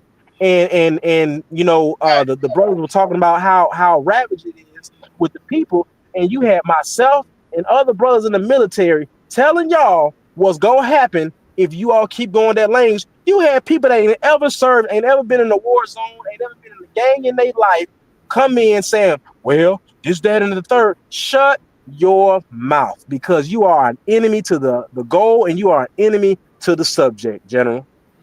Absolutely. You ain't told, Yes, hey man, sir. all facts, and that's all I'm saying, bro. Is that we have to get to the point, man, where we all know what we're supposed to be doing for the most part. So let's get together and let's do it, and let's stop this, because that's the problem I run into the most is brothers who, like you say, want to intellectually masturbate. They want to, they so too busy trying to prove to me how deep they are. It's like, bro, I don't care. I don't care Right. how deep, because I know, guess what? I know if the police show up and he pull his gun out, you're gonna get on your knees and lay down just like I am. So I don't care nothing about how smart you think you is, but we do that a lot. And like brothers, I talked to a brother, I want to say about maybe a month ago. I was coming out the gas station. There's some Israelite brothers out there, and they were passing out pamphlets and stuff. So I took a pamphlet. You know what I'm saying? Told the brother shalom. Just out of respect. And he said, "Oh, so you know who you are then?" I said, "Yeah, brother. It's all good." So I'm being respectful, even though I don't follow that philosophy. I'm just being respectful. And he's like, "Hey man, so hey, look, brother. If you know, then hey man, you gotta come out here and you gotta do this." I said, "Well, brother, I'm not I don't follow that philosophy, but I do support you. I support what y'all doing because y'all trying to do something positive. You ain't out here, tearing up the community and this and that." Well, brother, how do you support us if how do you support us if you ain't following the book and you ain't doing? I said, all right, listen, man, this is the problem right here. I just told you shalom. I just told you I support what you're doing because you're not out here doing nothing crazy to the community. Your first instinct is to argue with me. Bro, I'm not here to argue with you, bro. You can't make me change my lifestyle and this and that. I don't care if somebody is a Muslim, a Christian, an atheist. If you want to black liberation, you are my brother, and I'm rocking with you. See what I'm saying? Now, the means of how you get there, you might have to take different paths. But we got to start focusing on what we agree on and not focusing on highlighting what we disagree on, because it's stupid, and it keeps us divided. And the divide and conquer works on black folks like I ain't never seen it work on nothing else in life. I'm talking about this thing have us divide and conquer. It's like that, bro. Like instantly, we'll turn on somebody, and especially with these celebrities, they come out and Mm-hmm. they say, okay, well, this celebrity did X, Y, and Z. Black folks run to the internet acting like they already guilty. Oh man, it's over for him now. They got him. It's over. It's like, bro, Okay. have y'all Yeah. literally forgotten every single thing that happened to us during COINTELPRO era? And that's why I'm glad Coach Hudson brought that up, because a lot of people I've seen in the chat, some people ain't never heard of COINTELPRO. Yep. So is have y'all forgotten all this stuff that they literally did to us? And you sitting here telling me now all of a sudden we talk all this stuff about these races, but now they ain't the government. Why would the government lie? No, Right. the feds say this. The feds say they got this, they got that. I don't care what the feds say, bro. Bro, what's wrong Mm-hmm. with y'all? When do y'all start believing the police? When do y'all start ever believing these people? I don't understand what's wrong with us psychologically, bro. It's crazy. Facts, 7-8. That's a fact. Go ahead, That's Giovanni. crazy. Well, I just want to sum it all up in a nutshell, man. Like Coach was saying, time to home in on self, really understand what we're dealing with, and start from the root of it. We keep going on and, being involved, listening and tuning in to certain things that they want us to do. We're just gonna keep going in the loop. Everybody will keep going through that cycle. You know what I'm saying? That's what I could put in a nutshell. know, uh, like Coach said, maintain positive is very important. That's the first thing you want to do. I'm not trying to be all cliche and be like, yeah, this and that and all that, because just like 7 8 said, there's a lot of stuff I salute people for doing, because you could be out here doing other weird things, but you're not. You're saying a word, or you promoting or putting out a message. I salute that, but you don't have to force people or try to argue with a person about something that they salute you for, but not don't happen to be interested in. That's not how we supposed to operate. What I'm saying? Give respect where respect is due. That's how I live. Yes, sir. Salute the chat, salute 7 8 Sports TV. I've been a long time follower, man. I just decided to get on today because the brothers was cooking. Salute. Man, I appreciate you, bro. Definitely Yes, appreciate it. What's happening, Big Dose? You still there, bro? Yeah, I'm still here. Yes, sir, I, bro. yeah, what's up, 7 8? I just wanted to I wanted to say this, man. When I first came home in 1999, I mean in 2007, you remember my son Strictly Business used to come over there on Trill. Yes, sir. Yes, sir. Yeah, okay, him. Well, he was in a gang when I first came home. Right, Uh, and I knew this because every time I go over there to see him, which was often, he always had on a certain color, right?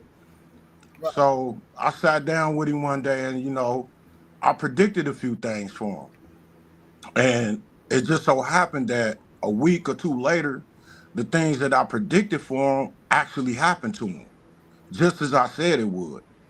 And being that happened, he got out the game because he saw that the one who really loved him was me. right. I'm the one that he called when he got into the trouble, and the people that he was supposed to be, associated with was nowhere to be found. So I say that to say this. I heard y'all say that if you don't come from it, you can't really speak on it.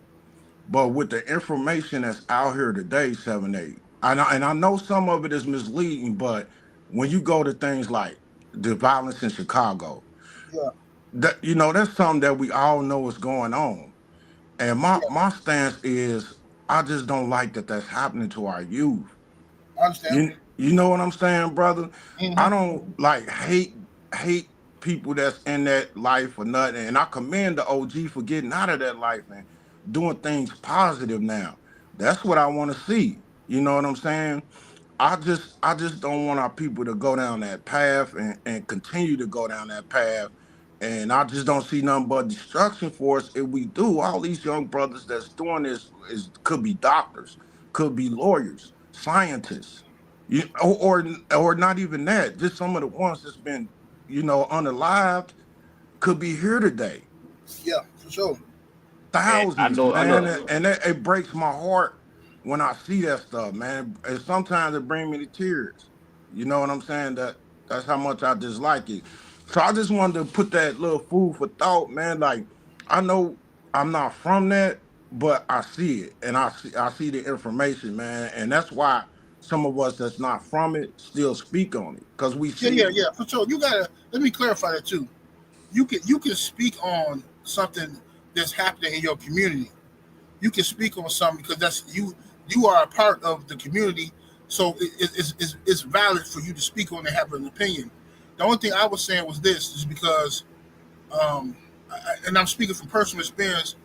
I can't stand when people try to argue with me about why somebody's doing this, why are people gang banging, why do people. But if you've never done it, then you should listen to Yeah. the person who's telling you, who has done it, who's telling you. You should listen to it. You should basically like this. Okay, I can argue all day long about boxing, right? Because I have an opinion about boxing, right? But it's only so far I'm gonna go with that argument if I'm talking to Terrence Crawford. Because if he's telling me how he felt in round five, and I'm telling him, nah, man, nah, I think what happened is he'd be like, bro, if you don't, now he got to pull rank on me, because now I'm trying to tell him something that he knows personally. See what I'm saying? So, but I have a right to talk about boxing. It's just Right. it has to be done with a certain level of respect. Is all I'm saying. Right. So when we talk about the streets or gang banging or anything like that, for people who always come to me and say, "Bro, I'm not no street dude. I ain't no street dude," but then they don't what's the proper word? They They don't don't understand. no, it's a word for it. They don't concede, right? They don't concede to me, right? They don't say, well, you know what, bro? Since I'm not a street dude, what's your opinion on this? You know what I'm saying? Because I know you used to do this, and that. That's what bothers me when people do it. Because there's a lot of them. I've been going through this like for like the last couple of years. Dudes arguing with me about certain things, but then they quick to say, "Man, I ain't no street dude." Now, this is what another thing, especially in the YouTube streets. On YouTube, it's everybody wear the street dude costume. Everybody got the jewelry. Everybody to say that yo, my nigga this and nigga that. Everybody is looking like they about that life, right? But as soon as something happened, right, they quick to say, "Oh, I'm not no street dude." Well, I couldn't tell for the last couple of years. You've been running around here huffing and puffing. You know what I'm saying? But now you ain't a street dude when it get funky because people calling you a snitch because of these stuff you saying in these comment sections because of the videos you making. Now you want to, oh, I ain't no street dude. I ain't no street dude. So now you don't want to be held to street dude politics and laws of snitching because you want to do videos and speculate what Yella Beezy did and who killed who and what happened to Pop Smoke and all this old stuff. So that's what be bothering me, bro. But it wasn't Yeah. nothing. You know. I What's up, feel everybody? that, and I definitely was a street dude 7-8, but I just wasn't in the game. You know what I'm saying? But I understand 100% what you're saying, bro. 100%, For man. sure, for Hey, I sure. I appreciate you, think, big man, homie. you know what I think. I think Yes, that sir. What, bro? so-called black people should practice more discernment. Say again, brother. My side, I can hear Practice you. more discernment. Okay, yeah, Yeah, I was just saying, like, I think that our people should practice more discernment. yeah, Really knowing who to be around and situation they just don't do it. I know a lot of people be feeling the intuition and they go against it, but sometimes, man, you gotta practice that discernment and understand. You know me? So, that's all I want to say. And it's just that, going back to the root, understand where all this stuff stems from, understanding why the United States, propaganda has made us the face right, of right, the race that's like, falling or whatever. But that ain't the case, man. The true statement is this, right? It's the fall of Rome. right. They racing to Mars. They trying to get up out of here. They trying to enhance the technology. We got to home in on that, get ahead of it, and understand who we are. Go back to the root of it. Like I said before, understand genetics and where it's going. Yes, Why sir. are they trying to get up out of? Why are they trying to go to Mars? Well, you know what I'm saying? Like, let's home in on that. All facts, That's bro. yeah. Yes, indeed, man. Well, man, I want to thank all y'all for coming in today. I'm gonna get up out of here, man. I've been on here cooking food. Been cooking for a minute, 2.5 hours. So I'm gonna kick back today. Um, but yeah, man. So my energy been a little low like this last week, man. Just to be a lot of stuff going on, bro, and just looking at these people cutting jigs, man. Every time you turn around, somebody cutting jigs. That stuff it starts draining your energy, bro. So I had to recharge. Right, right. I had to just recharge for a minute. You know what I mean? But it's all good though. But y'all have a blessed weekend, man. Be safe. Don't be out there drinking and driving and whatnot. Y'all be safe, man. I got Game Dog Talk tonight on the Patreon. So make sure y'all check us out. Let me put that on the screen. Salute to Ultraman in a super chat. Appreciate the love, family. Thank you, good brother. Thank you to everybody who came in the super chat. Salute to y'all. Let me put this up. Yeah, we're gonna be on Yo, Game Dog 7A, you Talk gonna tonight. watch the Fundora fight? You gonna check that Pandora, out? when he fighting tonight? Yeah. Okay, No, he fight fighting tomorrow. tomorrow. Remember, Yeah, I'm he gonna watch. fighting what's the name? Cordell Booker. Yeah, I'm gonna watch it tomorrow. Yeah, I'm gonna watch it. Yeah, Yeah, I do. yeah, I bet. Yeah, I do. I definitely want to hear your 2 cents on that, man. You know, your Yes, sir. Yes, sir. All right, man. I'm gonna holler yeah. at y'all in a minute. Peace, man. Salute to 7-8, man. Salute to the chat. Salute, LDB. salute. Yes, sir. Peace. And for everybody else, make sure y'all can go check me out on this patreon.com/78 Sports TV. New content gonna be up this weekend, so check me out. We're out of here, y'all. Deuces.